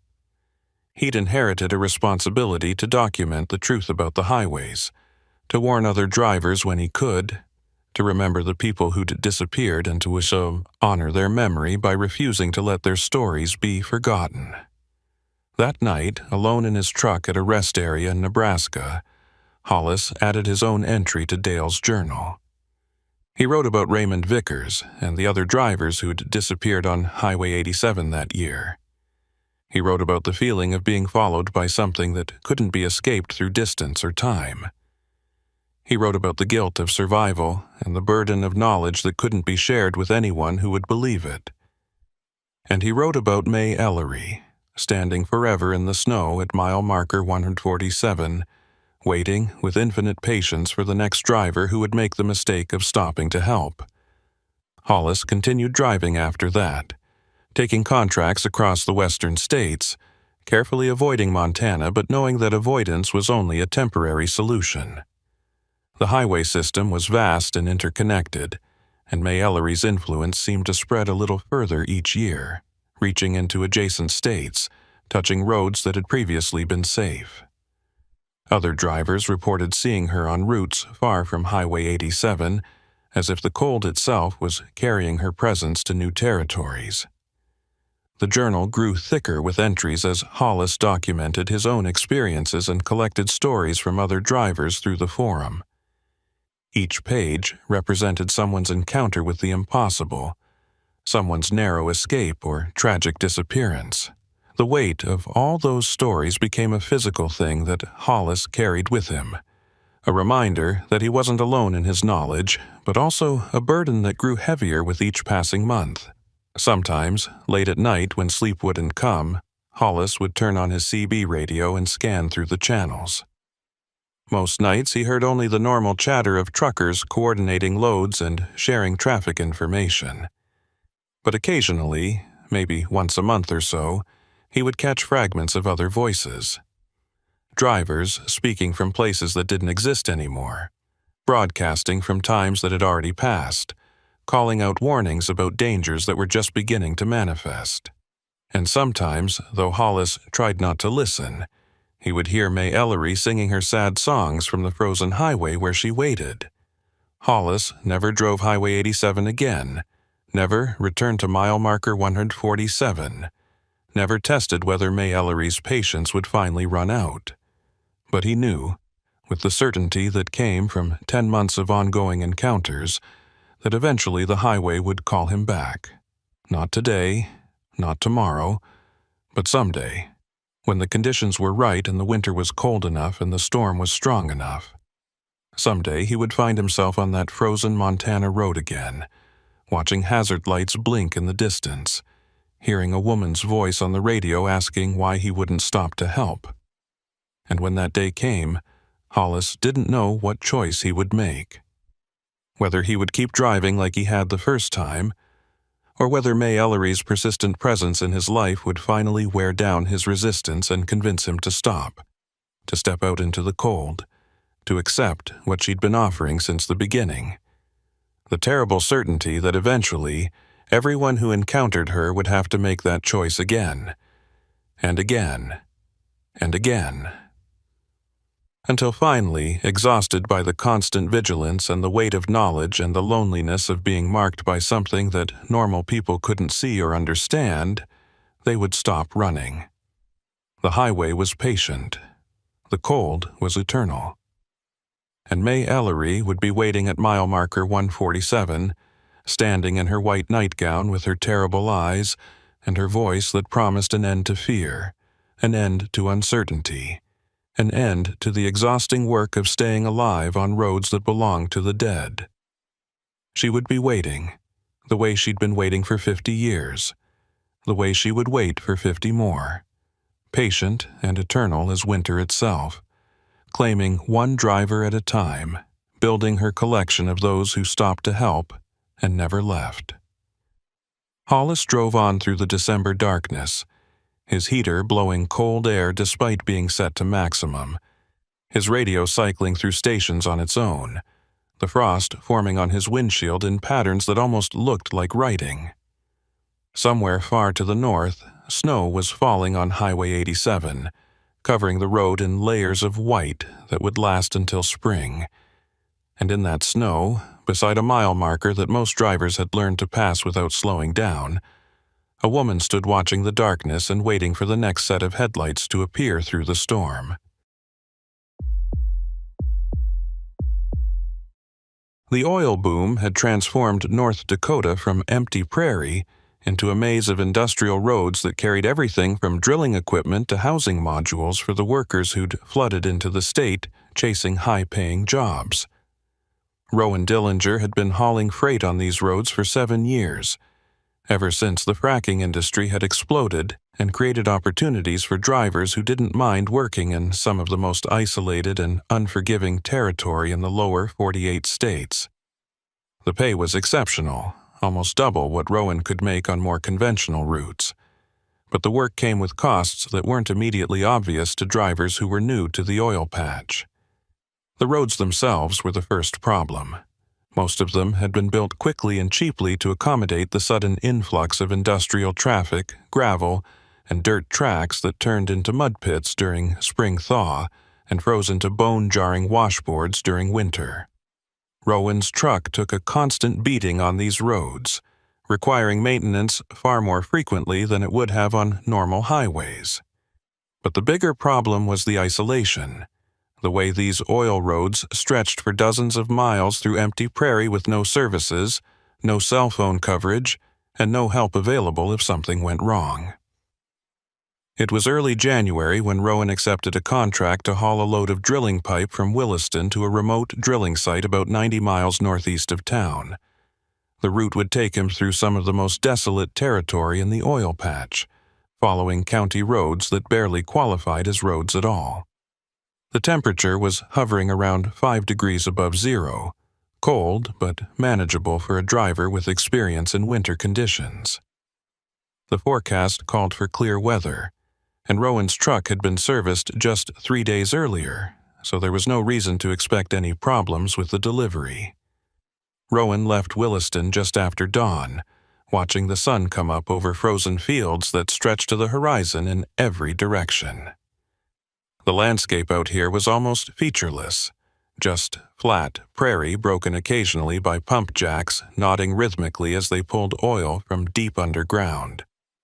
The roads were decent for the first 30 miles, maintained gravel surfaces that had been graded recently enough to provide relatively smooth travel. But as Rowan turned onto County Road 39, heading deeper into the oil patch, the surface deteriorated rapidly. The road became a narrow track of frozen dirt rutted by the passage of countless heavy trucks, with snowdrifts building up on both sides that made it impossible to see more than a few hundred yards ahead.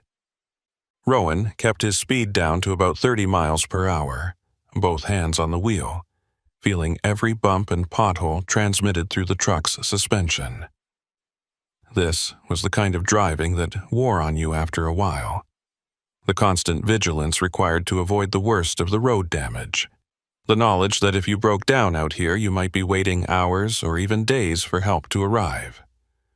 Rowan's truck was a 10-year-old Kenworth that he'd bought used and maintained meticulously, knowing that his livelihood depended on mechanical reliability. He'd replaced the engine 2 years ago, upgraded the electrical system, and kept detailed maintenance logs that documented every oil change and repair. The truck had never given him serious problems, had never left him stranded on these remote oil roads where being stranded could be genuinely dangerous. So, when the engine started running rough around mile marker 43, Rowan's first reaction was confusion rather than concern. The roughness was subtle at first, just a slight irregularity in the engine's rhythm that Rowan felt more than heard. He checked his gauges and saw that everything appeared normal, temperature and oil pressure both right where they should be. But the irregular running continued and gradually got worse, the engine beginning to misfire in a way that suggested fuel delivery problems. Rowan's stomach sank as he realized that he was going to have to stop and investigate. That continuing to drive with the engine misfiring could cause serious damage that would leave him completely immobilized.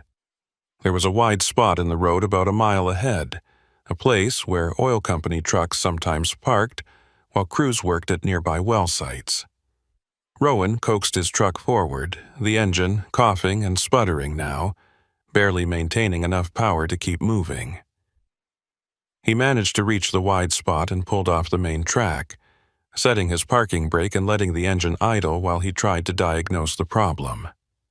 The engine continued its irregular rhythm, running for a few seconds, then nearly dying before catching again, like it was gasping for fuel that wasn't quite reaching the cylinders. Rowan grabbed his heavy parka and gloves and climbed down from the cab, immediately feeling the brutal cold that his truck's heater had been protecting him from. The wind was picking up, blowing across the open prairie with nothing to slow it down, and the temperature felt much colder than the 5 degrees his dashboard gauge had shown. Rowan walked around to the front of the truck and popped the hood, looking for obvious problems like loose connections or damaged hoses, but everything appeared normal. He spent 20 minutes checking various components, his fingers growing numb despite his insulated gloves, but couldn't identify any clear cause for the engine problems. The fuel filters looked clean, the electrical connections were secure, and there were no visible leaks or damage to any of the systems. It was as if the truck had simply decided to stop working properly for reasons that defied mechanical logic. Rowan climbed back into the cab and tried his cell phone, hoping to call for a mechanic, but there was no signal this far out in the oil patch. His CB radio was his only remaining option for communication, so Rowan keyed the microphone and broadcast on Channel 19. "This is Rowan Dillinger, broke down on County Road 39 about 43 miles northeast of Williston.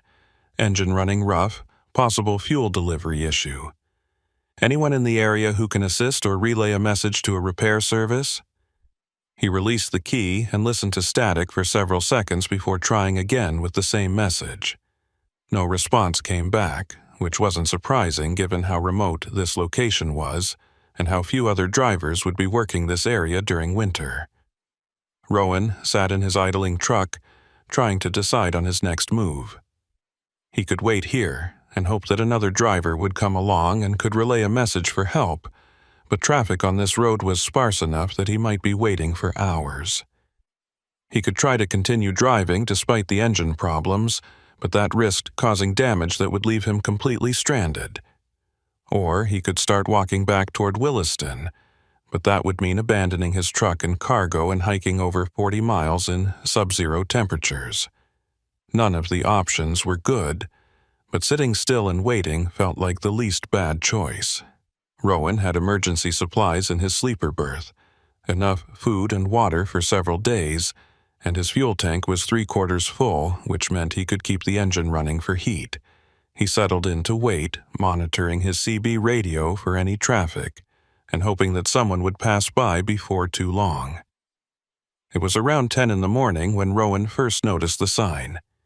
He'd been parked for almost an hour, sitting in his cab reading a paperback novel to pass the time when movement in his peripheral vision made him look up.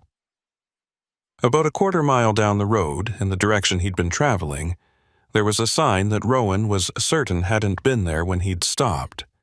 The sign was old and weathered, the kind of roadside advertising that dated back decades, and it was swaying slightly in the wind.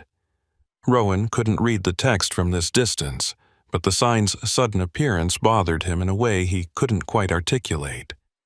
Rowan climbed down from his truck and walked toward the sign, partly out of curiosity and partly because sitting still was making him stir-crazy. As he got closer, he could make out faded letters painted on the metal surface. Hume's Service Station, 2 miles, gas, repairs, food. The sign was so weathered that it was amazing the text was still legible at all, and Rowan estimated it had been standing beside this road for at least 30 or 40 years. But what bothered him was that he'd driven this route dozens of times over the past 7 years and had never seen this sign before. The possibility that there might be a service station just 2 miles ahead changed everything. If Hume's service station was still operating, or even if it was just abandoned but still standing, it would provide shelter while Rowan waited for help. There might even be tools or equipment that he could use to diagnose his truck's problems. Rowan walked back to his truck and made a decision. He would try to coax the engine forward for another 2 miles, hoping that whatever was causing the misfiring wouldn't get worse in that short distance. The truck responded sluggishly when Rowan put it in gear, the engine coughing and sputtering but maintaining just enough power to move forward. Rowan kept his speed down to about 15 miles per hour, nursing the truck along the frozen road while watching his gauges carefully for any sign that he was causing damage.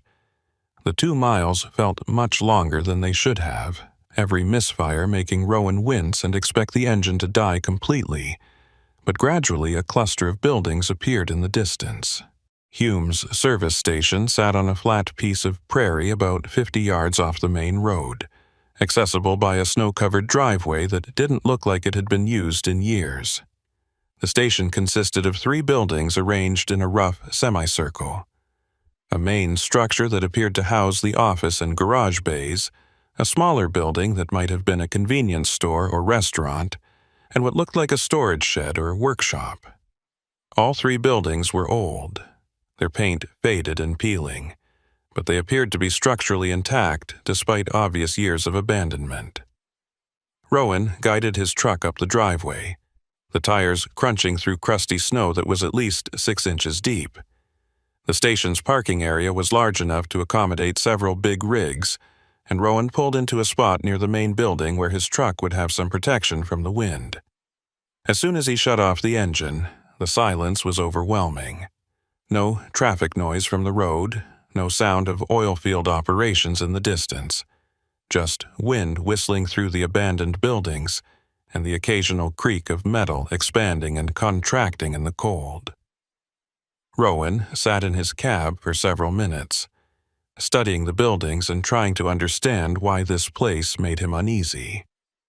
The station looked like countless other abandoned businesses that dotted the rural highways of North Dakota, casualties of changing traffic patterns or economic downturns, or simple old age. But there was something off about it that Rowan couldn't identify, some quality that made his instincts warn him to be careful, even though there was no obvious danger. Finally, Rowan climbed down from his truck and approached the main building. The door to the office was unlocked, which surprised him, and it opened with a loud creak that echoed across the empty parking lot. Inside, the office looked frozen in time from some earlier decade. A metal desk sat against one wall, its surface covered with yellowed papers and faded receipts. An old cash register occupied the counter, its keys dusty but otherwise intact. A calendar on the wall showed October 1987. The pages never turned to mark the passage of months that became years, that became decades. But the most striking thing about the office was its condition. Despite being abandoned for what must have been 35 years or more, the space didn't show the kind of decay and damage that Rowan would have expected. There was dust, certainly, and the smell of old paper and stale air, but there was no water damage, no signs of vandalism, no evidence that animals had nested in the space. It was as if the building had been carefully preserved, maintained in its 1987 state by some force that kept the normal processes of decay at bay. Rowan walked through the office and into the garage area, where 2 service bays stood empty except for some old equipment and tools mounted on pegboards. A hydraulic lift occupied one bay, its machinery looking functional despite its age. Various automotive parts were scattered on workbenches, and Rowan noticed that many of them were for older vehicles, the kind of components that would have been current in the 1980s but were obsolete now. Everything was covered with dust, but again there was no serious deterioration, no rust or corrosion that should have accumulated over decades of abandonment. A door at the back of the garage led to what appeared to be a small apartment, probably living quarters for whoever had operated the station. Rowan pushed the door open and found a space that was both mundane and unsettling. A narrow bed with faded blankets, a kitchenette with dishes still in the drying rack, a small television from the 1980s sitting on a pressboard stand. The apartment looked like someone had just stepped out for a few minutes and would be back any moment, except that any moment had been stretching for more than 3 decades. Rowan returned to the garage and noticed something he'd missed during his initial survey. There was a phone mounted on the wall near the office door, an old rotary dial model that matched the vintage of everything else in the building. On impulse, Rowan picked up the receiver and held it to his ear, expecting dead silence. Instead, he heard a dial tone, clear and steady, as if the phone line was still active after all these years. His hand was shaking slightly as he dialed his dispatcher's number, watching the rotary dial spin back after each digit. The call connected, and Rowan heard ringing on the other end. But when someone answered, the voice that came through wasn't his dispatcher. It was a woman, older sounding, with an accent that suggested she'd lived her whole life in this part of North Dakota. "Hume's service station. This is Etta speaking. How can I help you?" Rowan stood frozen, the receiver pressed against his ear, trying to process what he was hearing. "I'm at your station right now," he said, slowly. "I broke down on County Road 39 and saw your sign, but the place looks like it's been abandoned for decades." There was a long pause on the other end of the line, and Rowan could hear what sounded like pages being turned, like someone was checking a schedule or logbook. "County Road 39, Etta said finally, her voice carrying a quality that Rowan couldn't quite identify. Sadness, maybe, or resignation. "That's about 2 miles from here, and you say your truck broke down. Well, you're in luck. Tobias is here today, and he's the best mechanic in 3 counties. Bring your vehicle around and he'll have a look at it. Rowan wanted to explain that he was already at the station, that he'd driven his truck up the driveway and was standing in the garage right now. But before he could say anything, Etta continued speaking. We close at 6 o'clock, so make sure you get here before then. Once we lock up for the night, we don't open again until morning. You don't want to be stuck outside in this cold. The line went dead after that, the dial tone returning as if the call had never happened. Rowan hung up the phone and walked outside, looking at his truck parked in the lot and then back at the buildings that surrounded him. He was already here, had been here for at least 20 minutes, but Etta had spoken as if he was still 2 miles away on County Road 39. And she'd mentioned closing at 6 o'clock, had warned him to arrive before then, as if the station was currently open for business despite being obviously abandoned. The sun was high in the sky now, probably close to noon based on the angle of shadows. Rowan checked his watch and saw that it showed 11:47 a.m., which matched his sense of how much time had passed since he'd left Williston that morning. He had more than 6 hours before Etta's supposed closing time, plenty of time to figure out what was happening at this strange abandoned service station that somehow still had working phone service and employees who spoke as if they were operating a functioning business. Rowan walked around the perimeter of the buildings, looking for any sign of recent activity or maintenance that would explain the station's preserved condition. But there was nothing, just undisturbed snow that showed only his own footprints and the tire tracks from his truck.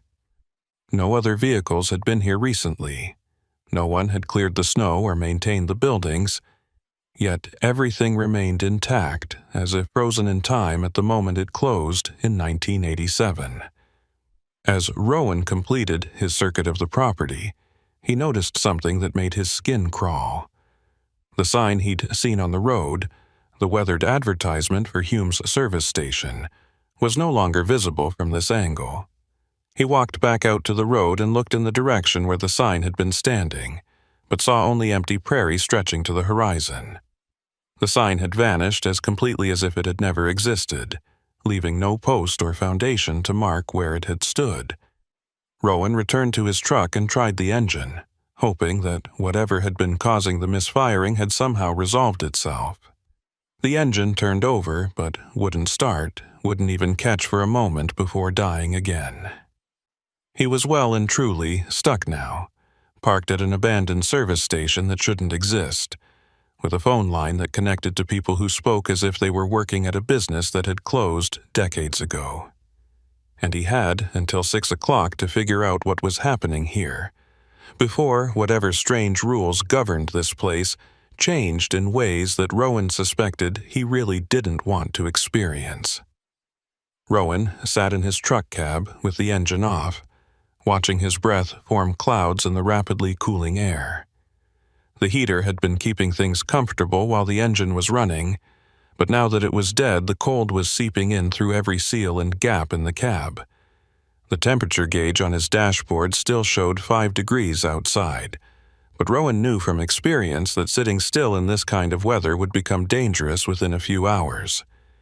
He needed to either get his truck running again or find another source of heat before the afternoon turned into evening, and the temperature dropped even further. He considered his options carefully. The phone in the garage had connected to someone claiming to be Etta at Hume's service station, speaking as if the business was currently operational. The logical explanation was that the phone line had somehow crossed with another business, that he'd reached a different service station somewhere else in North Dakota. But that didn't explain why Etta had known about County Road 39, or why she'd warned him to arrive before 6 o'clock when he was already sitting in the parking lot of what appeared to be the very station she was talking about. Rowan decided to explore the other buildings on the property, looking for tools or equipment that might help him diagnose his truck's problems. The smaller building that he'd identified as possibly being a convenience store or restaurant was locked, but the door was old enough that Rowan was able to force it open with his shoulder after a few solid hits. Inside, he found exactly what he'd expected. A small diner with a counter and 6 booths, a kitchen area visible through a service window, and shelves that had once held snacks and supplies for travelers. Like the office and garage, the diner appeared frozen in time from 1987. The menu board above the counter advertised prices that seemed impossibly low by modern standards. Coffee for 50 cents, hamburgers for $2, full breakfast for $3.50. The booths had red vinyl seats that were cracked with age but not torn or damaged by vandalism. Salt and pepper shakers still sat on each table, and Rowan could see plates and utensils visible through the kitchen window, as if the staff had just stepped away for a moment and would return to finish their shift. What struck Rowan as he explored the diner was the complete absence of dust in some areas. The counter and tables were covered with the expected layer of grime that came from decades of abandonment, but certain spots were clean, almost as if they'd been wiped down recently. A coffee cup sitting near the register was dusty on the outside but clean on the inside. One of the booths had a newspaper lying on its seat, and when Rowan picked it up he saw that it was a copy of the Williston Herald dated October 23, 1987. The paper was yellowed with age, but hadn't deteriorated the way newsprint normally would after 35 years. Rowan opened the paper and scanned the front page stories. An article about a local football team's winning season, a piece about construction starting on a new shopping center, an advertisement for a grand opening at a hardware store. All mundane, small-town news from 3.5 decades ago, preserved in print that should have crumbled to dust years before. But it was a smaller article near the bottom of the page that caught Rowan's attention and made his stomach drop. The headline read, "Service Station Owner Missing. Vehicle Found Abandoned." The article described how Tobias Hume, owner and operator of Hume's service station on County Road 39, had failed to open his business on October 22nd. Concerned customers had contacted authorities who found the station locked up with no sign of Hume. His truck had been discovered that afternoon, parked on County Road 39, about 2 miles from the station, engine running but driver missing. State police were investigating but had no leads on Hume's whereabouts. The article quoted Etta Lorne, Hume's sister and occasional employee at the station, saying she couldn't imagine where her brother would have gone, or why he would have abandoned his truck. Rowan read the article 3 times, his hands starting to shake slightly. Tobias Hume was the mechanic that Etta had mentioned on the phone, the man who was supposedly at the station today and ready to look at broken-down vehicles. But according to this newspaper, Tobias Hume had disappeared on October 22, 1907, and his truck had been found abandoned on County Road 39 in exactly the same way that Rowan's truck had broken down this morning. The parallels were too precise to be coincidental. Rowan pulled out his cell phone to take a picture of the newspaper article, then remembered that his phone had no signal out here. He folded the paper and tucked it into his jacket pocket, thinking that he might need evidence of what he was experiencing if he ever made it back to civilization. As he turned to leave the diner, he heard a sound that made him freeze in place. It was the unmistakable noise of a vehicle approaching, tires crunching through snow, an engine running with the distinctive rumble of an older truck. Rowan moved to one of the diner windows and looked out at the parking lot.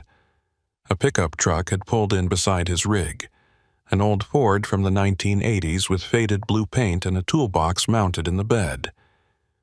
A man climbed out of the pickup, tall and lean, with a weathered face and gray hair showing beneath a stained baseball cap. He was wearing coveralls that might have been blue once, but had faded to a nondescript gray, and he moved with the careful economy of motion that came from years of physical labor in harsh conditions.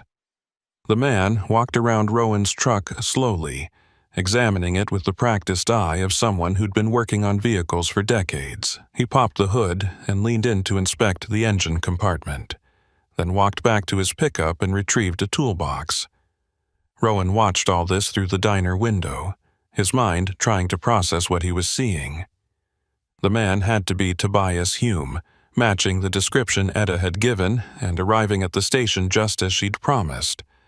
But Tobias Hume had disappeared in 1987, which meant that what Rowan was watching through the window was either a ghost or something far stranger. Rowan forced himself to leave the diner and walk back across the parking lot toward his truck. As he approached, the man looked up from the engine compartment and nodded a greeting. "You must be the driver Etta called about. She said you broke down on County Road 39. Looks like you made it here all right, though." His voice was rough and deep, with the flat vowels of someone who'd spent his entire life in the upper Midwest. Up close, Rowan could see that the man's face was lined with age and weather, his hands scarred from decades of mechanical work. "Are you Tobias Hume?"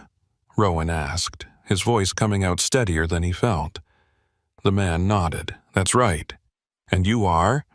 Rowan introduced himself, shaking hands with Tobias and feeling solid flesh and calluses, nothing ghostly or insubstantial about the contact. "I appreciate you taking a look at my truck. The engine started misfiring about an hour ago. I coaxed it here, but now it won't start at all." Tobias nodded thoughtfully and returned his attention to the engine compartment. "I've seen this before, with these Cummins diesels. Usually it's a fuel delivery issue. Could be the pump or the filters or something in the injection system. Let me run some diagnostics and see what we're dealing with." He worked in silence for several minutes, using tools from his box to check various components, his movements efficient and practiced. Rowan watched and tried to think of a way to ask the questions that were building up in his mind. How was Tobias here when he'd disappeared 35 years ago? Why did the service station look abandoned when Tobias and apparently Etta were still operating it? What had happened to create this impossible situation? Finally, Tobias straightened up and wiped his hands on a rag that he pulled from his coveralls. "I can fix this, but it's going to take a few hours. Problems with your fuel injection pump. I've got a rebuilt unit in my shop that should work, but I'll need to pull your old pump out and swap it. You're welcome to wait in the office where it's warm. Etta's got coffee on, and there's usually some food in the diner if you're hungry." Rowan looked toward the main building, remembering how abandoned it had appeared just an hour ago. "The office is open?" Tobias gave him a strange look. "Of course it's open. Where else would Etta be?" He gestured toward the building, and Rowan saw that lights were now visible through the windows, warm, yellow illumination that definitely hadn't been there during his earlier exploration. Smoke was rising from a chimney on the building's roof, and Rowan could see movement inside, a figure passing by one of the windows. "I'll be back in a minute," Rowan said, his voice not quite steady. "I need to grab something for my truck." Tobias nodded and returned his attention to the engine, already beginning the process of removing the fuel pump. Rowan climbed into his cab and sat down heavily in the driver's seat, trying to understand what was happening. The service station that had been clearly abandoned was now somehow operational, with lights and heat and people who claimed to be working here. Time itself seemed to be malfunctioning, showing Rowan two different versions of the same location overlapping in impossible ways. Rowan checked his watch and saw that it now showed 2:15 p.m., which meant he'd been at the station for over 3 hours. But it felt like much less time than that, as if the hours were passing at different rates depending on what he was doing or where he was looking. He tried his cell phone again and found that it still had no signal, but the battery was draining much faster than it should have been, dropping from 70% to 40% just in the time since he'd checked it in the diner. Finally, Rowan climbed down from his truck and walked toward the main building. steeling himself for whatever he was about to encounter. The door to the office opened easily, and inside he found a space that was completely different from what he'd seen on his first visit. The dust was gone, replaced by the lived-in clutter of an active business. The calendar on the wall still showed October 1987, but now it looked fresh rather than yellowed with age. The desk was organized, papers neatly stacked, and a coffee pot was burbling on a small table near the window. A woman stood behind the counter, probably in her mid-50s, with gray hair pulled back in a practical bun and wearing a cardigan over a simple dress. She looked up as Rowan entered and smiled warmly. "You must be the driver with the broken truck.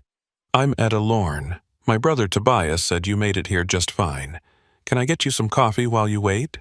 It's going to be a few hours before he has your truck fixed." Rowan accepted the coffee with the hands that were shaking slightly, wrapping his fingers around the warm mug and feeling the heat seep into his cold palms. The coffee was real, smelled fresh and strong, and when he took a sip, it tasted exactly like truck stop coffee had tasted for as long as Rowan had been driving. Etta busied herself with some paperwork behind the counter, making notes in a ledger book with a pen that left blue ink marks on the yellowed pages. "This is going to sound like a strange question," Rowan said carefully, "but what year is it?" Etta looked up from her ledger and gave him a puzzled smile. "What year? It's 1987, of course. October 1987. Are you feeling all right? Sometimes the cold affects people in funny ways, makes them confused or disoriented." Her concern seemed genuine, and Rowan realized that from her perspective she was talking to a customer who'd asked a nonsensical question. "I'm fine, Rowan," said, though he was anything but fine. "Just a little turned around from the cold and the truck trouble. How long has this station been here?" Etta's expression softened. "Tobias opened it in 1979, so we've been here about 8 years now. Business is good, especially with all the oil field traffic on these roads. We're usually pretty busy, though today's been quiet. You're the first customer we've had since this morning." Rowan took another sip of coffee and tried to think of how to approach what was happening. "Where are the other customers? The ones from this morning?" Etta shrugged. "They came and went like they always do, topped off their tanks, grabbed some food from the diner, paid their bills, and moved on. That's how it works in this business. People come when they need something, then they leave, and we probably never see them again." There was something in the way she said that last part that made Rowan's skin crawl. "Do you ever leave here? Go into Williston or visit other places?" Etta's smile faded slightly. "Oh, we can't leave. We have a business to run. Someone has to be here in case customers need help. That's why we're here, you understand, to help people who break down on these roads where there's no other services for miles. If we left, people might die out there in the cold." The way she emphasized those last words suggested that Etta understood something about her situation that she couldn't or wouldn't articulate directly. Rowan set down his coffee mug and pulled the newspaper from his jacket pocket, unfolding it on the counter so Etta could see the article about Tobias's disappearance. "I found this in the diner. It says your brother went missing on October 22nd, 1987. That's today's date, according to your calendar." Etta looked at the article, her expression unchanging, then looked back up at Rowan with eyes that seemed infinitely sad. "That story isn't true. Tobias didn't disappear. He's right outside working on your truck, same as he does for every driver who breaks down and makes it to our station. The newspaper got it wrong, or maybe they wrote about something that hasn't happened yet. Time doesn't work right here, you see. Days repeat sometimes, or they run backward, or they skip forward and then circle back. We stopped trying to understand it a long time ago." Rowan felt the hair on the back of his neck stand up. "How long have you been here, Etta? How long have you and Tobias been running this station?" Etta looked out the window toward where Tobias was working on Rowan's truck, and her expression was distant. "We've been here for a very long time. Longer than we should have been, probably. But we can't leave, you see. We have work to do. Drivers who need help. And as long as people keep breaking down on County Road 39, we'll be here to fix their trucks and send them on their way." "What happens if someone can't leave before 6 o'clock?" Rowan asked, remembering Etta's warning from the phone call. "You said on the phone that the station closes at 6, and I shouldn't be stuck outside after that." Etta's expression became even sadder, if that was possible. "The station doesn't close at 6, Mr. Dillinger. That's when the day resets. Everything goes back to how it was at the beginning, and we start over again." October 22nd, 1987. Same day we've been living for 35 years. If you're still here when the reset happens, you become part of the loop. You'll be here with us, living the same day over and over, fixing trucks and serving coffee and never moving forward. Rowan's hands had gone completely numb despite the warm coffee mug. "How do I avoid that?" Etta glanced at the clock on the wall, which showed 2:47 p.m. "Tobias needs to finish fixing your truck before 6 o'clock, and you need to drive away before the reset happens. If he can get you running by 5:30, you'll have enough time to get clear of the loop's influence. But if something delays the repair, if it takes too long, or if parts don't work right..." She trailed off, leaving the rest unsaid. Rowan looked out the window and saw Tobias still working on his truck. Tools spread out around him, the old fuel pump already removed and sitting on the ground. "Has anyone else gotten stuck here? Other drivers who didn't make it out before 6? Etta nodded slowly. "A few, over the years. They're here with us, living the same day. You probably passed them on your way in. They look like regular travelers, just stopping for gas or food, but they're trapped, same as us. They've forgotten mostly, forgotten that they ever had lives outside this loop. That's what happens after enough repetitions. The memories fade, and you start to believe that this is all there ever was." Rowan thought about the empty parking lot, the undisturbed snow, and realized that he hadn't seen any other vehicles or people when he'd first arrived at the station. But Etta was saying there were others here, trapped drivers who'd become part of the daily routine. Where are they now? The other trapped drivers? Etta gestured vaguely toward the diner. "They come and go. Sometimes they're visible, sometimes they're not. It depends on where you are in the loop, whether you're experiencing the same moment they are. Time runs on different tracks here, parallel but not always intersecting. You might see them later, or you might not. It doesn't really matter." The casual way Etta talked about the breakdown of normal causality was almost more disturbing than the situation itself. She'd been trapped in this loop for 35 years, living the same day over and over, and she'd accepted it with a resignation that suggested she'd long since given up hope of escape. Rowan wondered how long it would take before he developed that same resignation. How many repetitions of October 22nd, 1987, it would take before he forgot that he'd ever driven other roads, or delivered other loads, or had a life that extended beyond this frozen moment in time. "I need to check on Tobias," Rowan said, setting down his coffee mug. "Make sure the repair is going smoothly." Etta nodded. "That's wise. Time moves differently when you're not paying attention. Hours can pass, in what feels like minutes. You'll want to stay aware, keep track of the clock. Make sure you're ready to leave when the time comes." Rowan stepped back outside and found that the light had changed in a way that suggested more time had passed than he'd realized. The sun was lower in the sky, the shadows longer, and when he checked his watch he was shocked to see that it showed 4:23 p.m. He'd been inside the office for over 2 hours, though it had felt like a conversation that lasted maybe 20 minutes. Time was definitely not flowing normally at Hume's service station. Tobias was still working on the truck, but the repair seemed to be taking longer than it should have. The mechanic was moving slowly, almost methodically, as if he had all the time in the world to complete the job. Tools were arranged neatly around him.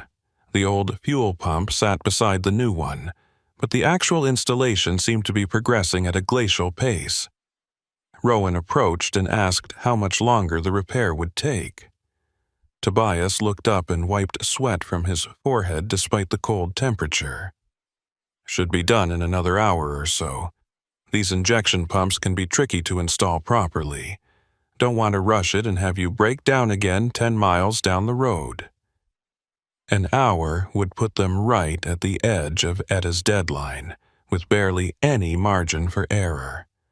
Rowan wondered if that was intentional, if the loop itself was somehow slowing down the repair to ensure that he wouldn't have time to escape.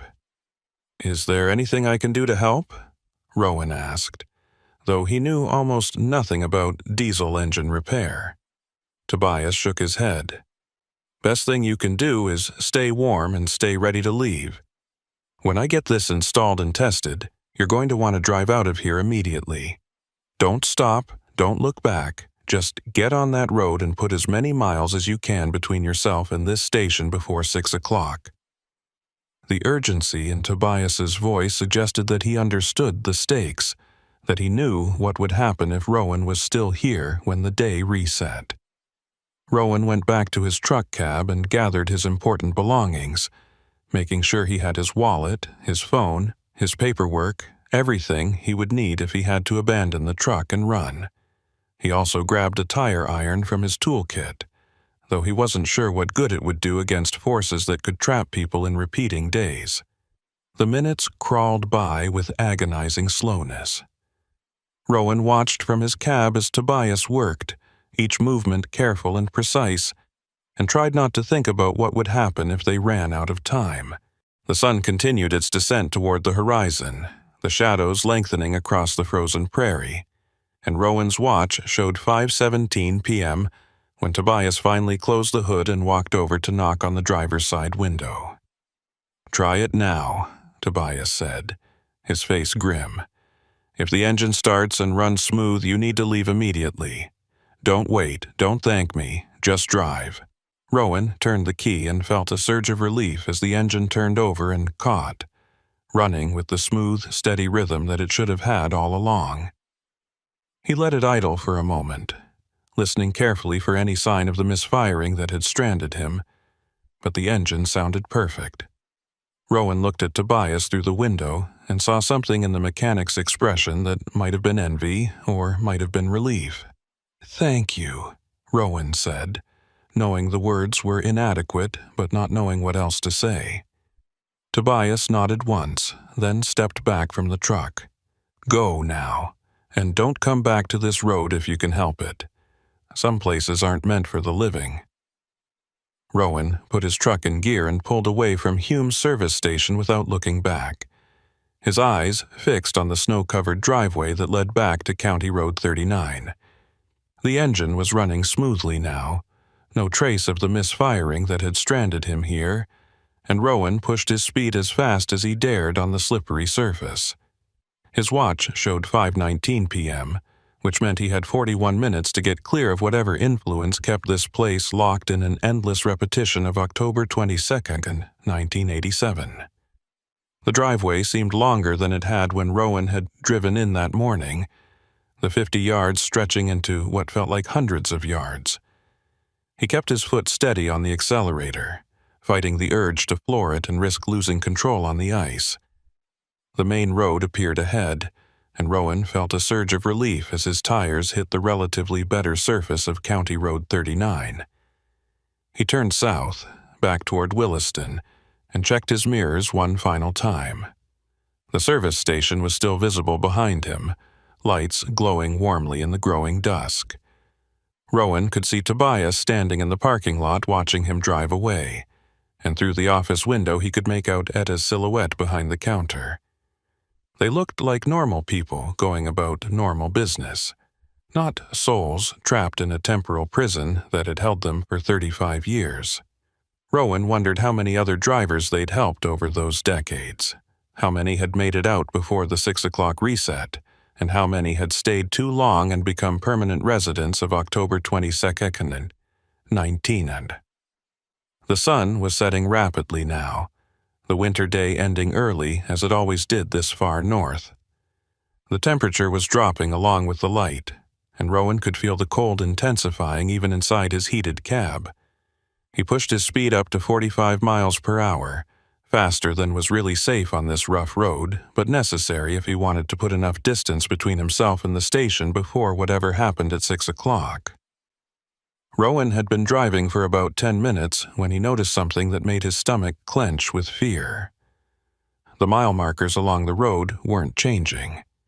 He'd passed mile marker 43 when his truck had first broken down that morning, and he'd driven approximately 2 miles to reach the service station, which should have put him near mile marker 45, but as he drove south now, trying to flee the station's influence, he kept passing the same marker over and over.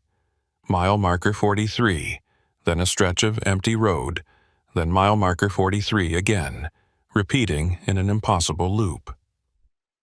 Rowan checked his odometer and saw that it was advancing normally, showing that he'd traveled nearly 7 miles since leaving the station. But the external markers of progress, the numbered posts that should have been counting down as he approached Williston, were frozen at mile marker 43.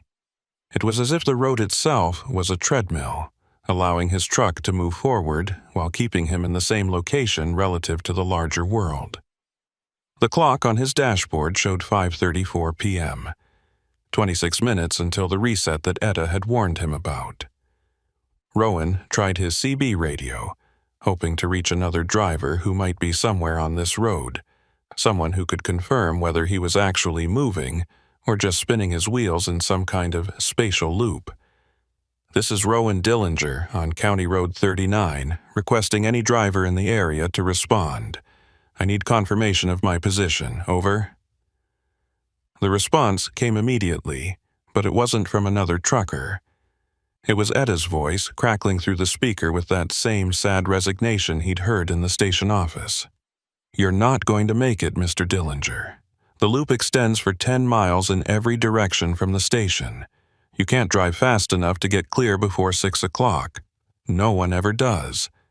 We always think there's enough time, but the road just keeps bringing us back." Rowan grabbed the CB microphone and keyed it with hands that had started shaking again. "There has to be a way out. Other drivers must have escaped over the years. Someone must have figured out how to break free." Etta's response was barely audible through the static. Only one driver ever made it out, and that was back in 1989. We never understood how he did it. One moment he was here with us, the next he was gone. But everyone else who stayed past 6 o'clock is still here, driving the same roads, living the same day, waiting for time to start moving forward again. Rowan pushed his speed higher, up to 50 miles per hour, the truck bouncing and sliding on the rough, frozen surface. He was approaching mile marker 43 again, the same marker he'd now passed at least a dozen times. The repetition was making him dizzy and disoriented, the sense of motion without actual movement creating a disconnect between what his body felt and what his eyes were seeing. The sun had set completely now, leaving only the last traces of twilight on the western horizon, and Rowan's headlights cut through the darkness like searchlights trying to find a way out of a maze that had no exit. The clock showed 5:47 p.m., 13 minutes left. Rowan tried to think logically about his situation, to approach it like the mechanical problem it essentially was. If the road was looping, there had to be a point where the loop connected to itself, a seam or boundary where the repeating section began and ended. If he could identify that boundary, maybe he could find a way to break through it or circumvent it entirely. Rowan started paying closer attention to the landscape on both sides of the road, looking for any feature that might mark the edge of the loop. The prairie looked mostly uniform, flat, and snow-covered, but there were occasional landmarks. A dead tree, a fence post, an abandoned piece of farm equipment half buried in a drift. Rowan fixed these markers in his memory and watched for them to repeat, trying to map out the exact dimensions of the trap he was caught in. He'd just passed the dead tree for what must have been the 15th time when he saw something that didn't fit the pattern. There was a vehicle parked on the shoulder ahead, hazard lights flashing in the darkness. Rowan's first thought was that it was his own truck, that the loop had somehow circled back to show him his own breakdown from that morning. But as he got closer, he could see that this was a different vehicle, a semi-truck from an era that predated his own rig by at least a decade. Rowan slowed down as he approached the parked truck, and his headlights illuminated a man standing beside the driver's door. The man was waving his arms, flagging Rowan down, his expression desperate in the harsh illumination. Every instinct told Rowan to keep driving, that stopping would trap him here the same way stopping had trapped this other driver, but the man looked genuinely distressed, and the part of Rowan that had always stopped to help stranded motorists was warring with the part that knew helping meant risking his own escape. Rowan made a decision that he would question for years to come. He pulled over about 20 yards past the stranded truck and rolled down his window. "Are you all right?" he called out. The man hurried toward Rowan's truck, his boots crunching through the frozen snow, and Rowan could see that his face was weathered and lined with age beyond what his apparent years would suggest. "Thank God someone finally stopped," the man said, his voice rough with emotion. "I've been here for hours. My truck broke down, and I can't get it started. Do you have a radio? Can you call for help?" Rowan glanced at his clock. 5:52 p.m. 8 minutes. "When did you break down?" he asked, though he suspected he already knew the answer. The man thought for a moment. "Around 11 this morning. I was heading to Williston when the engine just died. I've been trying to flag down help ever since, but no one stopped until you." "What's today's date?" Rowan asked. The man gave him a confused look. "October 22nd. Why?" Rowan felt a chill that had nothing to do with the temperature. "What year?" The man's confusion deepened. 1987. "Are you feeling okay? Did you hit your head or something?" Rowan closed his eyes briefly, understanding now what had happened to this driver. He'd broken down on County Road 39 on October 22nd, 1987, just like Tobias Hume had, just like Rowan himself had this morning.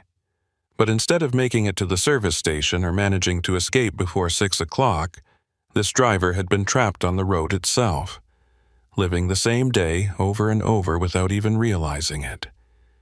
35 years had passed in the outside world, but this man was still experiencing the same October afternoon that he'd been living for decades.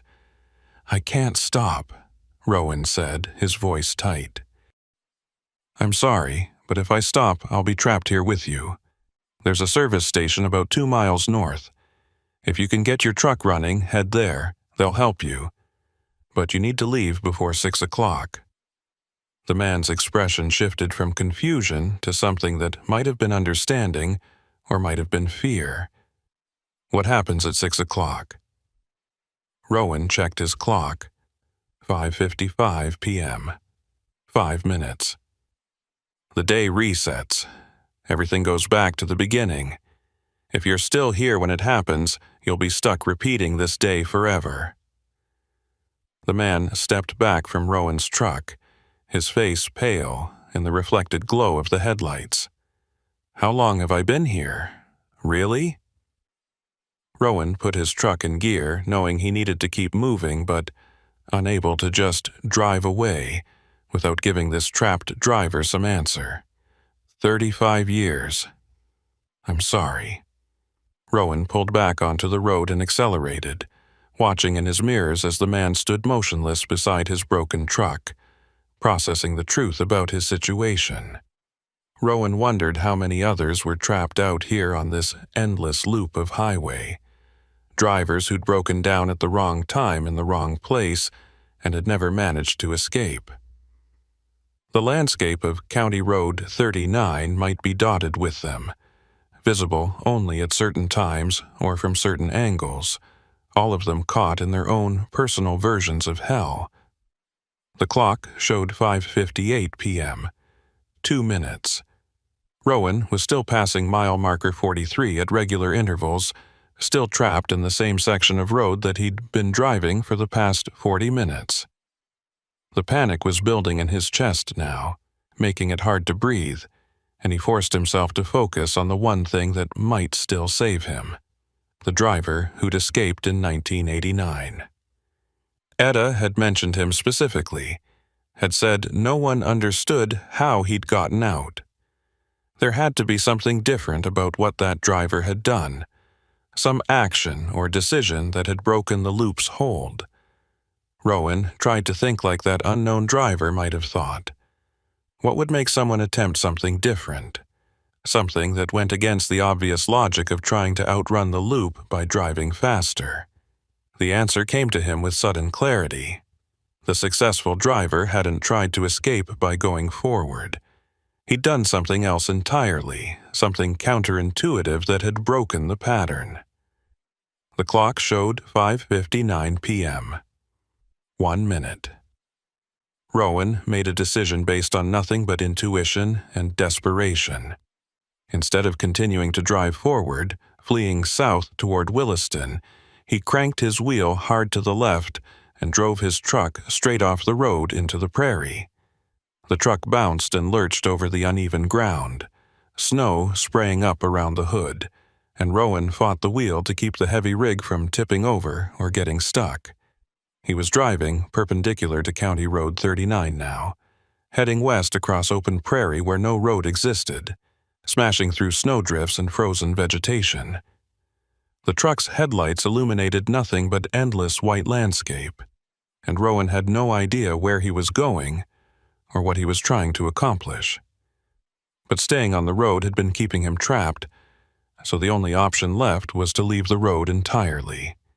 The clock on his dashboard changed to 6 o'clock p.m. exactly, and Rowan braced himself for whatever the reset would bring. But nothing happened. No sudden shift in time or space, no feeling of being pulled back to the beginning. The truck just kept plowing forward through the prairie, and when Rowan glanced at his watch, he saw that the second hand was advancing normally. Time was flowing forward, not looping back to replay the same moment. Rowan kept driving across the prairie for another 10 minutes before he saw lights in the distance. Not the warm yellow glow of Hume's service station, but the harsh white lights of an oil drilling operation, modern equipment and workers moving about their business. Rowan adjusted his course toward the lights, and gradually a road appeared ahead, a proper, maintained gravel road that led to the drilling site. He pulled onto the road and felt his truck's tires grip solid ground for the first time in what felt like hours. A worker in a safety vest flagged Rowan down as he approached the drilling site. Rowan rolled down his window, and the worker gave him a puzzled look. "You're not supposed to be out here. This is a restricted work area. How did you even get onto this property?" Rowan looked back the way he'd come and saw only empty prairie stretching into the darkness. No sign of County Road 39, no indication that he'd been driving off-road for the past 10 minutes. "I took a wrong turn," Rowan said, which was probably the most honest answer he could give. "Can you tell me how to get back to Highway 85? The worker provided directions to the nearest main road, about 15 miles to the west. Rowan thanked him and followed the drilling site's access road until it connected with a county highway that actually appeared on his GPS. According to the navigation system, he was about 20 miles northeast of where County Road 39 should have been, as if he'd somehow jumped across space by driving perpendicular to the looping road. Rowan drove until he reached Highway 85, then turned south toward Williston. He didn't stop until he reached the first truck stop on the outskirts of town, pulling into the lot and killing his engine with hands that were shaking so badly he could barely turn the key. He sat in his cab for a long time, watching normal traffic move past on the highway, seeing other truckers fuel up and grab coffee and go about their business in a world where time flowed in one direction and roads led to destinations instead of endless loops. His cell phone had signal again, and when Rowan checked it, he saw that he had 17 missed calls from his dispatcher and numerous text messages asking where he was and why he hadn't checked in. According to his phone, it was 7:43 p.m. on January 15th, the same date as when he'd left Williston that morning. The entire experience at Hume's service station, all those hours trapped in the time loop, had somehow occurred without any time passing in the outside world. Rowan called his dispatcher and explained that he'd had mechanical trouble, but had managed to get it fixed and was now continuing to his delivery destination. The dispatcher was annoyed about the lack of communication but accepted Rowan's explanation without too many questions. After ending the call, Rowan sat alone in his cab and tried to process what had happened.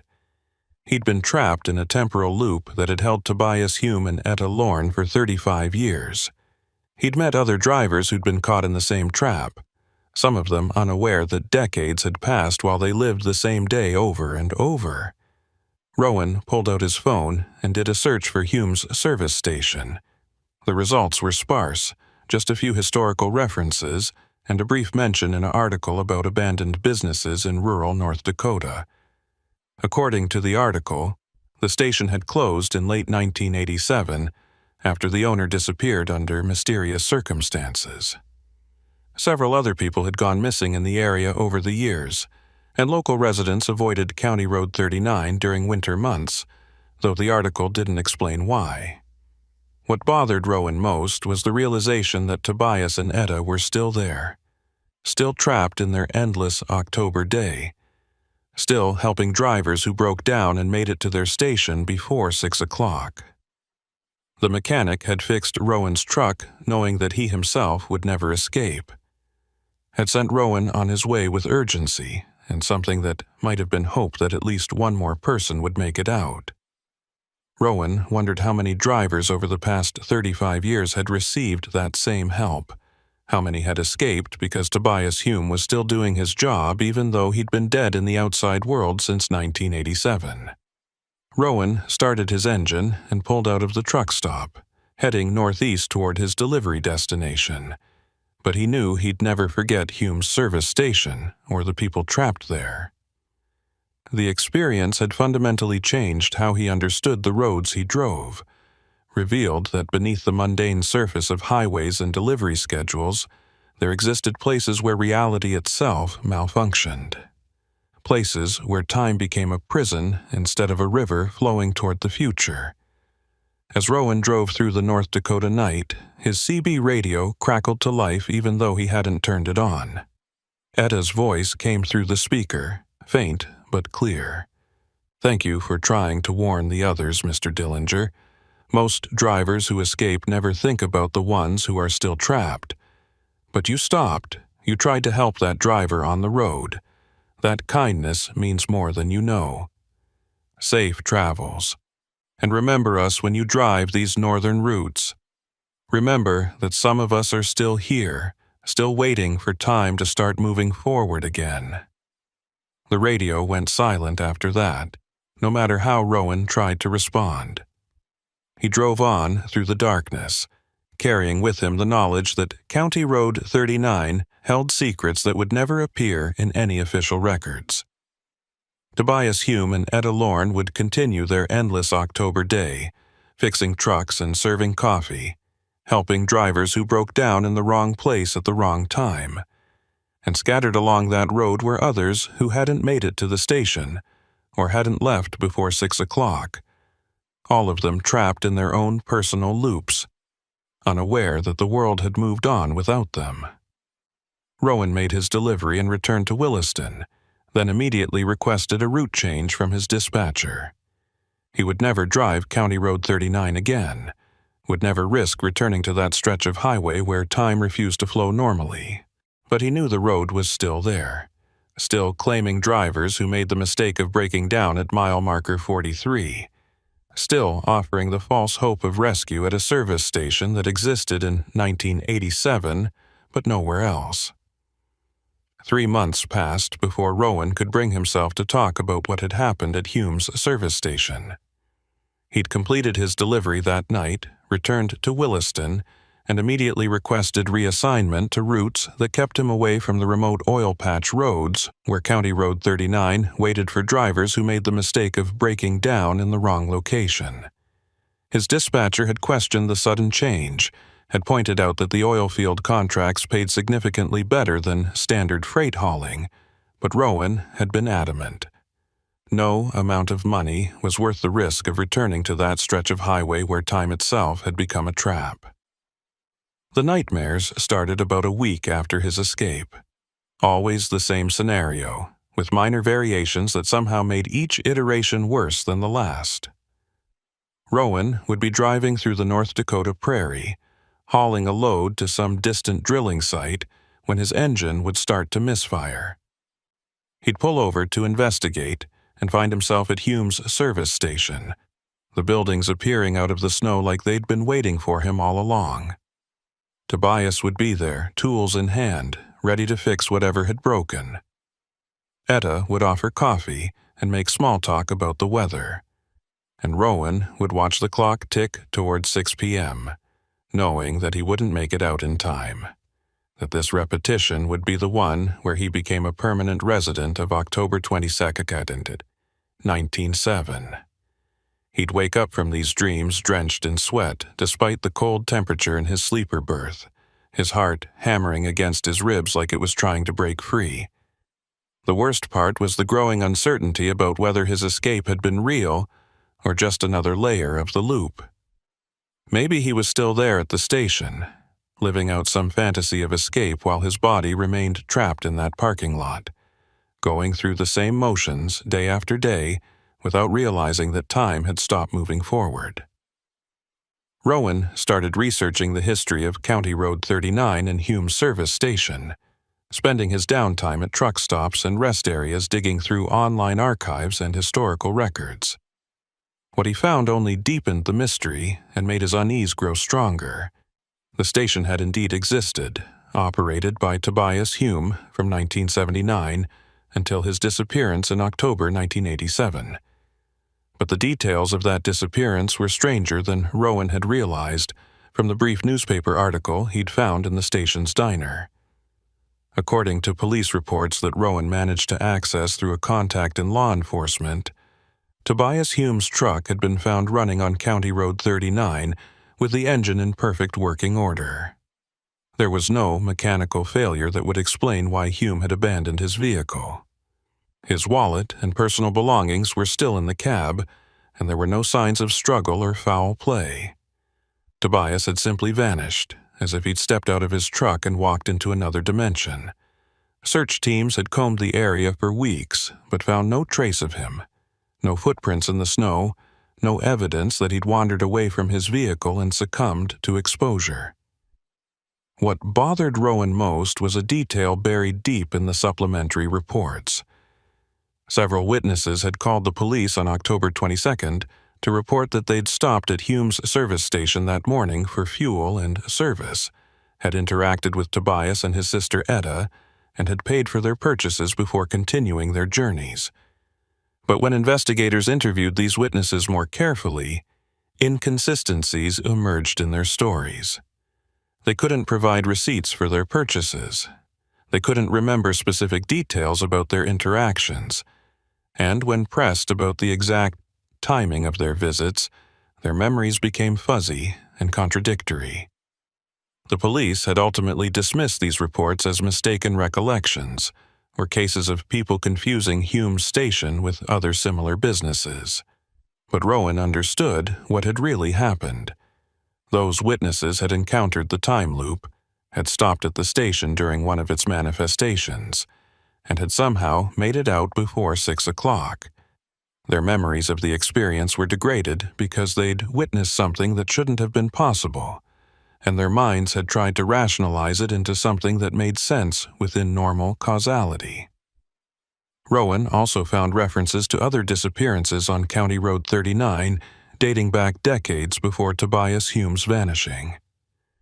In 1972, a family of 4 had abandoned their car on that stretch of highway during a winter storm. The vehicle was found running with the heater on, but all 4 occupants were gone without explanation. In 1965, a truck driver had reported engine trouble on County Road 39 and was never seen again. His rig discovered days later with its cargo intact and no signs of the driver. In 1953, 2 highway patrol officers investigating a reported stranded motorist had vanished on that road, their patrol car found idling with the lights still flashing. The pattern suggested that whatever had trapped Tobias and Etta at their service station was much older than their business, that the temporal anomaly on County Road 39 had existed long before the 1980s and had been claiming victims for generations. Rowan wondered how far back the disappearances went, whether there were records from the 1920s or earlier documenting similar incidents. The road itself had probably been there in some form for a century or more, first as a wagon trail, then as a rough track for early automobiles, eventually paved and incorporated into the county road system.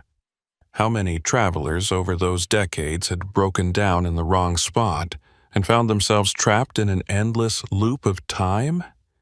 It was late March when Rowan received a call from a trucker he'd met years earlier at a fuel stop in Minnesota.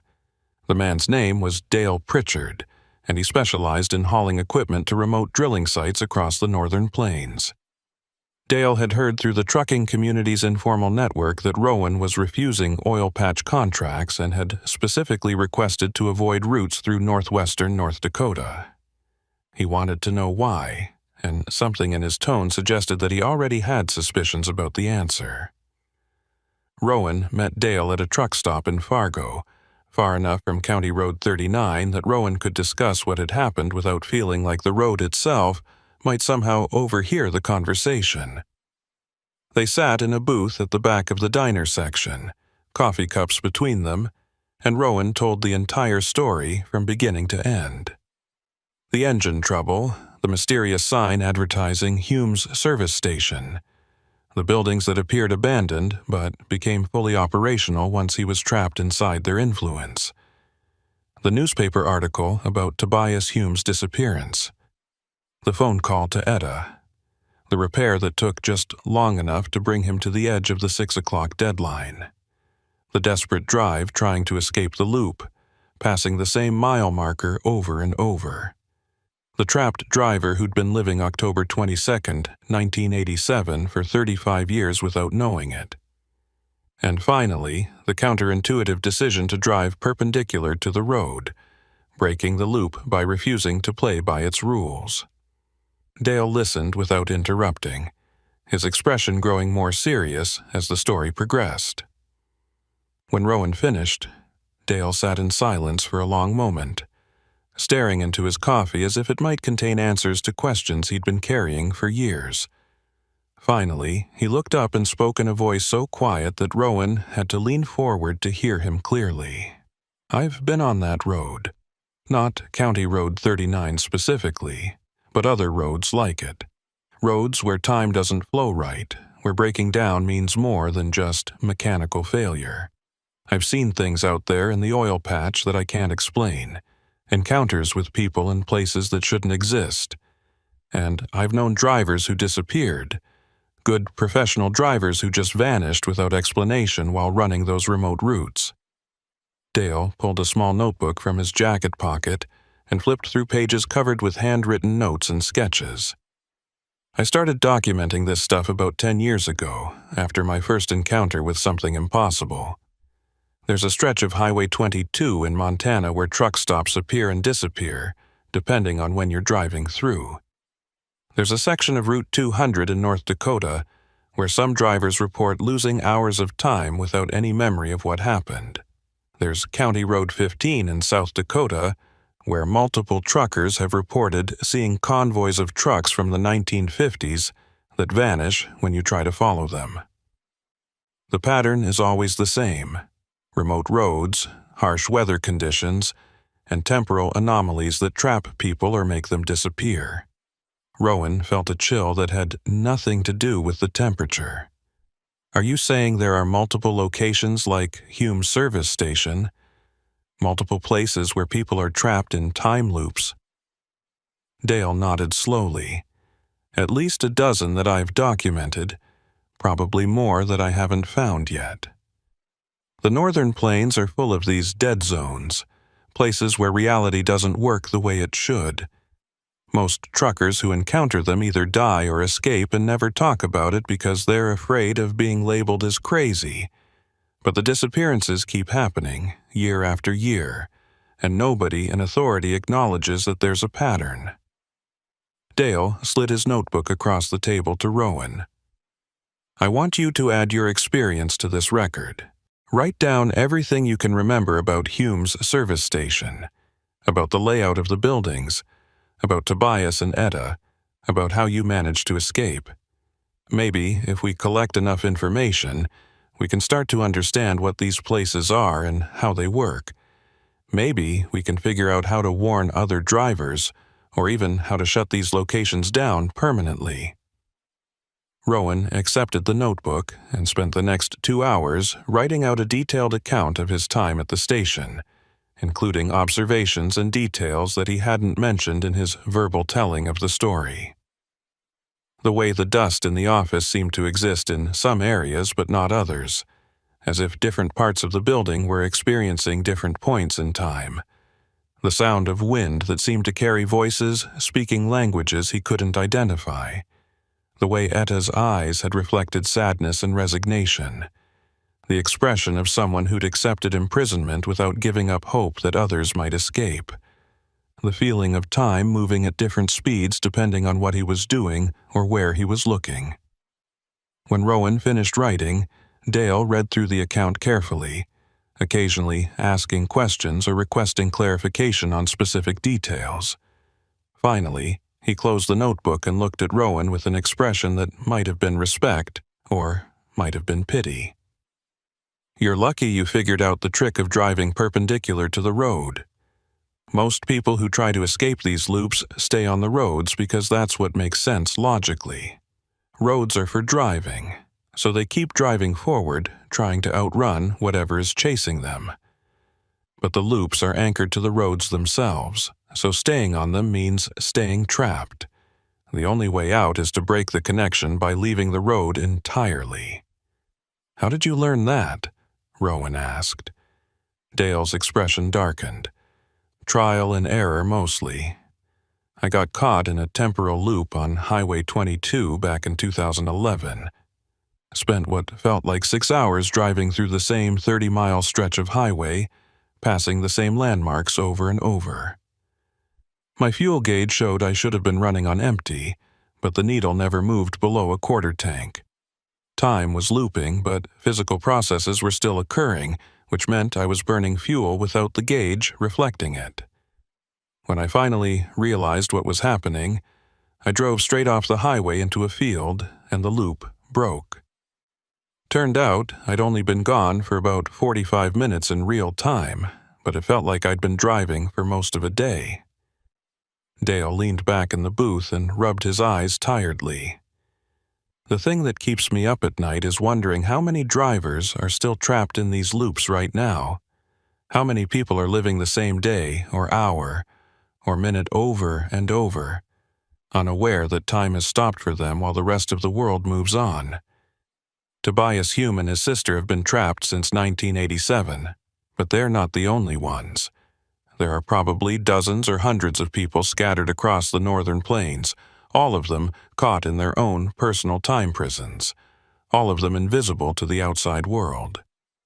Rowan thought about the driver he'd encountered during his escape attempt, the man who'd been flagging for help on County Road 39.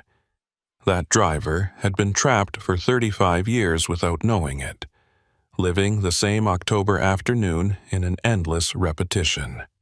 How many times had he flagged down passing vehicles only to have them drive past without stopping? How many times had someone finally stopped, only to flee when they realized the danger, leaving him alone again to wait for the next set of headlights to appear through the snow? "We need to do something," Rowan said, though he didn't know what that something could be.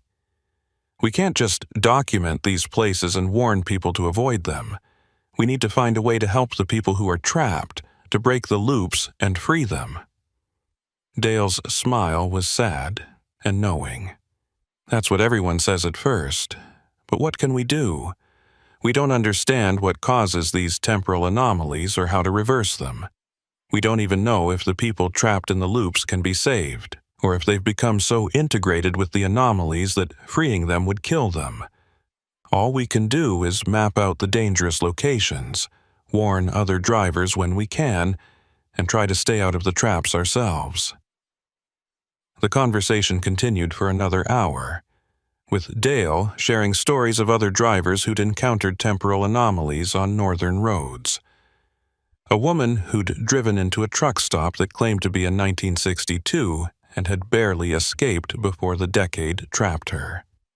A man who'd followed a convoy of military trucks through Montana only to discover they were vehicles from World War II still running their original routes 70 years later. A driver who'd stopped to help what appeared to be a stranded family, only to discover they were people who'd frozen to death in 1978 and were somehow still walking around asking for assistance. Each story added another layer to Rowan's understanding that the northern plains were riddled with these temporal wounds, places where time had been damaged or corrupted and now functioned according to rules that had nothing to do with normal causality. The oil boom had brought thousands of new drivers into this territory, exposing more people to the phenomenon and increasing the rate of disappearances. But the anomalies themselves were much older, dating back to periods before modern transportation, suggesting that whatever caused them was connected to the landscape itself rather than human activity. When Rowan finally left the truck stop and returned to his rig, he found an envelope tucked under his windshield wiper. The envelope was old and yellowed, and when Rowan opened it, he found a single sheet of paper covered with handwriting that looked like it had been done with a fountain pen. The note read, "Thank you for remembering us. Thank you for trying to warn others. We're still here at the station, still helping drivers when we can, still hoping that someday time will start moving forward again. Be careful on these northern roads. The winter is long, and there are many places like ours, many people trapped in moments that never end. Drive safe, and remember that some of us are still waiting for rescue, even though we know it may never come. Etta Lorne." Rowan's hands were shaking as he read the note. He'd been hundreds of miles from County Road 39 when he met with Dale. Had been sitting inside a busy truck stop surrounded by normal traffic and normal people. But somehow Etta had found a way to reach him, to send a message across space and possibly time itself. The implication was that the boundaries between the loops and normal reality were more permeable than Rowan had realized, that the trapped people weren't completely isolated from the world that had moved on without them. Over the following months, Rowan became more involved with Dale's documentation project, adding his own observations and collecting stories from other drivers who'd encountered temporal anomalies. They created an online forum where truckers could share information about dangerous locations and unusual encounters, using coded language to avoid drawing attention from authorities or skeptics who would dismiss their accounts as delusions or fabrications. The forum grew slowly but steadily, attracting drivers from across the northern states who had their own stories about roads that didn't behave normally. What emerged from these collected accounts was a disturbing picture of just how widespread the phenomenon was. Nearly every remote highway in North Dakota, Montana, and South Dakota had at least one reported location where time functioned abnormally. Some were small anomalies that only affected people for a few minutes or hours. Others were massive, temporal wounds like Hume's service station, where people could be trapped for decades. The pattern suggested that the anomalies were connected somehow, that they formed a network or web across the northern plains, all of them linked by forces that no one understood. Rowan continued to drive routes that kept him away from the most dangerous locations, but he couldn't avoid the northern states entirely without giving up trucking altogether. His work took him through Montana and North Dakota on a regular basis, always following main highways and avoiding the remote county roads where most of the anomalies seemed to be concentrated. But even on the major interstates, Rowan would occasionally see signs of the temporal wounds. Rest areas that appeared and disappeared depending on when you were looking for them. Mile markers that repeated in sequences that didn't match the actual distance traveled. Radio stations that broadcast programs from decades earlier. It was early December, almost a full year after his encounter at Hume's service station, when Rowan received a call from Dale asking him to investigate something unusual. A trucker had posted on their forum about a service station on Highway 2 in Montana that seemed to be caught in a temporal loop similar to the one at Hume's. The trucker had stopped there for fuel and had noticed that the prices were impossibly low and the staff were wearing clothing from the 1990s. He'd left quickly without fueling up, disturbed by the sense that something was fundamentally wrong with the location. Dale wanted Rowan to drive past the station during daylight hours and document what he saw, to determine if this was another permanent loop or just a temporary manifestation. Rowan was reluctant to get more deeply involved with investigating these anomalies, but he owed Dale for sharing information that might save other drivers from the fate that had almost trapped him. He agreed to make the drive, carefully planning his route to ensure he'd pass the reported location during mid-afternoon, when traffic would be heaviest and the temporal effects might be weakest. He also made sure his fuel tank was completely full, that his truck was in perfect mechanical condition, and that he had multiple communication devices in case he needed to call for help. The drive to the reported location took most of a day, following Highway 2 through Montana's northern tier. The landscape was familiar from dozens of previous trips, rolling prairie dotted with small towns and occasional clusters of oilfield equipment. As Rowan approached the coordinates that Dale had provided, he slowed down and began watching carefully for any sign of a service station. The trucker who'd reported the location had been certain about the mile marker, had provided specific details about the station's appearance and the sign that advertised its services. But when Rowan reached the specified location, he found only empty prairie. No service station, no buildings of any kind, just windswept grassland stretching to the horizon. He pulled over and checked his GPS coordinates against the information Dale had given him.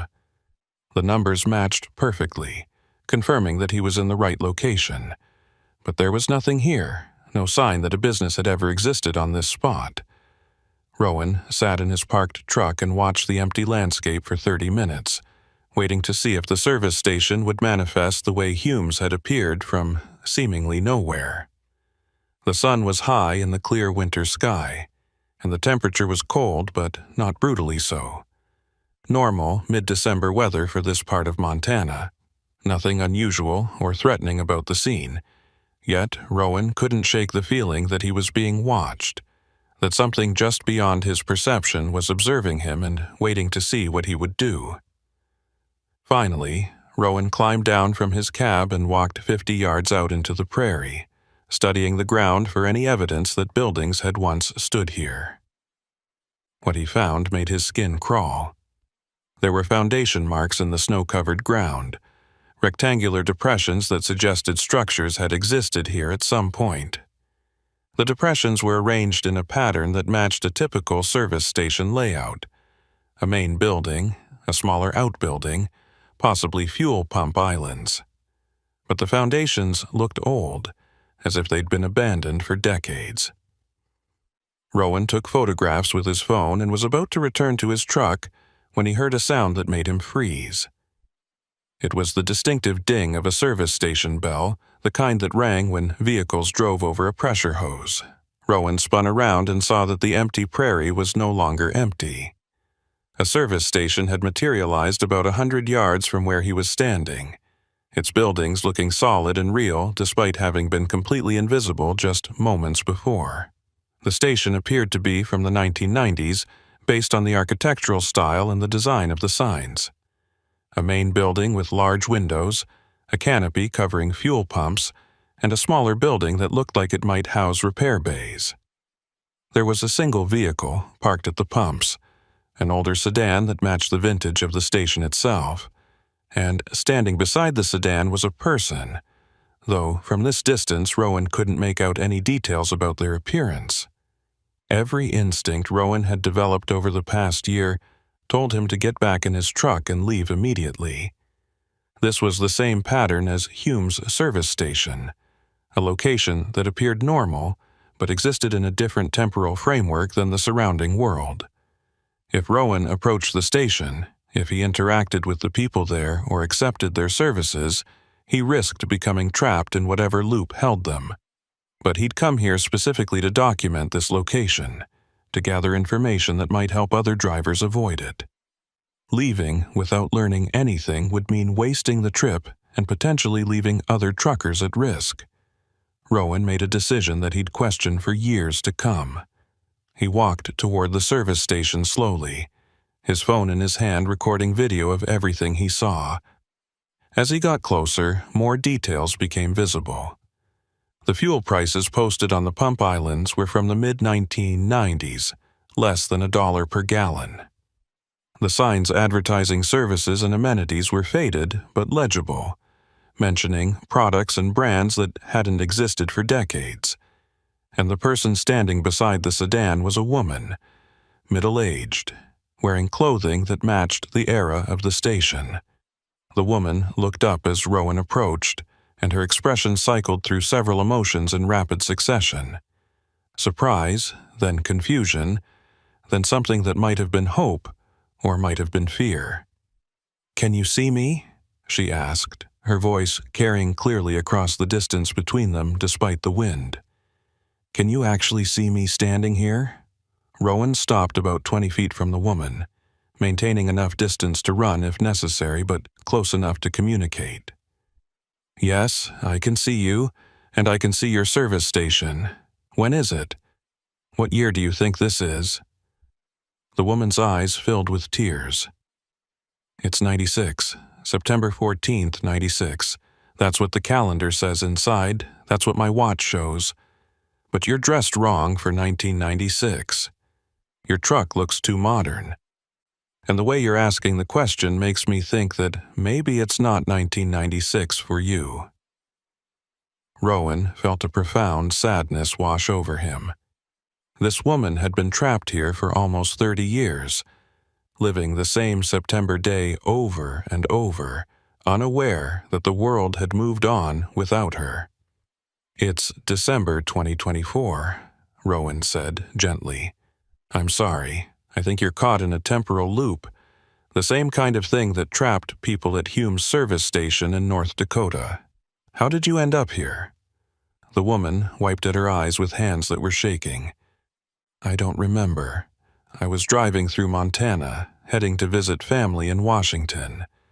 My car started having problems. Overheating, I think. I saw this service station and pulled in for help. The mechanic said he could fix it, said it would just take a couple of hours. I waited in the office, and she trailed off, confusion evident on her face. I've been waiting ever since, but it doesn't feel like years. It feels like I just got here today. Every day feels like I just got here today." Rowan understood what was happening. The woman was experiencing September 14th, 1996, fresh each time the day reset, with no memory of the previous iterations. She wasn't aware that she'd lived this same day thousands of times, had asked the same questions and received the same answers in an endless loop. The only reason she recognized that something was wrong now was because Rowan existed outside her loop, his presence disrupting the normal flow of her trapped day. "Can you leave?" Rowan asked. "Can you get in your car and drive away from here?" The woman looked at her sedan, then back at Rowan. The mechanic said he needed to finish the repair first. He said, "If I leave before it's fixed, the car will break down again, and I'll be stranded somewhere worse. I've been waiting for him to finish the work." She glanced toward the repair bay, which Rowan could now see had a figure moving around inside, a man in coveralls working on something mechanical. Rowan realized that this woman was trapped by the same rules that had governed Hume's service station. The repair would never be finished in time. Would always take just long enough to keep her here until the day reset. And the reset would erase her memory of this conversation, would return her to the beginning of September 14th, 1996, would condemn her to repeat the same pattern tomorrow and forever, unless someone found a way to break the loop. "What's your name?" Rowan asked. The woman smiled sadly. "Eleanor. Eleanor Vickers. And you are?" Rowan told her his name and briefly explained what he'd learned about temporal loops over the past year. He described Hume's service station and the people trapped there, explained how he'd escaped by driving perpendicular to the road, suggested that Eleanor might be able to break free if she abandoned her car and walked away from the station in any direction except along the highway. But even as Rowan spoke, he could see Eleanor's attention wavering, her eyes losing focus as if she was having trouble staying present in this moment. The loop was reasserting its hold on her, pulling her back toward the script she'd been following for 28 years. "I should check on the repair," she said, her voice distant. "The mechanic said it wouldn't take long. I need to get back on the road. My family is expecting me." Rowan watched helplessly as Eleanor walked toward the repair bay, her movements becoming more automatic and less purposeful. Within moments, she disappeared inside the building, and Rowan knew that by the time he followed her, the station would be empty again. The manifestation over. Eleanor trapped in another iteration of September 14th, 1996. The loop had defended itself against his intrusion, had pulled its prisoner back before Rowan could do anything to help her escape. Rowan returned to his truck and sat in the cab for a long time, staring at the empty prairie where the service station had been visible just minutes before. He'd documented the location, had video evidence of the station's appearance and his conversation with Eleanor. But he'd failed to help her, had watched her slip back into her temporal prison without being able to do anything to prevent it. The weight of that failure sat heavy on his chest, making it hard to breathe. Over the following months, Rowan and Dale added Eleanor Vickers to their growing list of people trapped in temporal loops across the northern plains. The list included Tobias Hume and Etta Lorne, the unnamed driver Rowan had encountered during his escape from County Road 39, and dozens of others that various truckers had reported over the years. Each name represented someone who'd broken down in the wrong place at the wrong time. Someone whose life had been frozen in an endless repetition while the world moved on without them. Rowan continued driving his routes through the northern states, always careful to maintain his truck perfectly and to avoid the locations they'd identified as temporal anomalies. But he knew that perfect maintenance and careful route planning wouldn't protect him forever. The anomalies seemed to be growing more common, appearing in places that had previously been safe, suggesting that whatever caused them was spreading or intensifying. Sooner or later, Rowan would break down again in the wrong location, would find himself trapped in a loop that he might not escape from. The question that haunted Rowan most was what he would do if he ever encountered Hume's service station again. Would he stop and visit Tobias and Etta, the people who'd helped him escape their trap? Would he try to find a way to free them, knowing that any attempt might trap him alongside them? Or would he drive past without stopping, preserving his own freedom while abandoning them to their endless October day? Rowan didn't have answers to these questions, knew that he probably wouldn't until he was actually faced with the choice. All he could do was keep driving, keep documenting, keep warning other truckers about the dangers that waited on these frozen northern roads, and hope that someday someone would figure out how to break these temporal prisons and free the people who'd been trapped in them for years or decades. The northern plains stretched out before Rowan as he drove through the winter darkness, empty highways cutting through vast expanses of frozen prairie. The landscape looked normal and mundane, just another stretch of rural America that connected one town to another. But Rowan knew the truth that lay beneath that mundane surface. The roads were haunted, time was broken, and somewhere out there in the cold and dark, people were still trapped in moments that had ended decades ago, still waiting for help that might never arrive, still living the same days over and over in prisons made of time itself.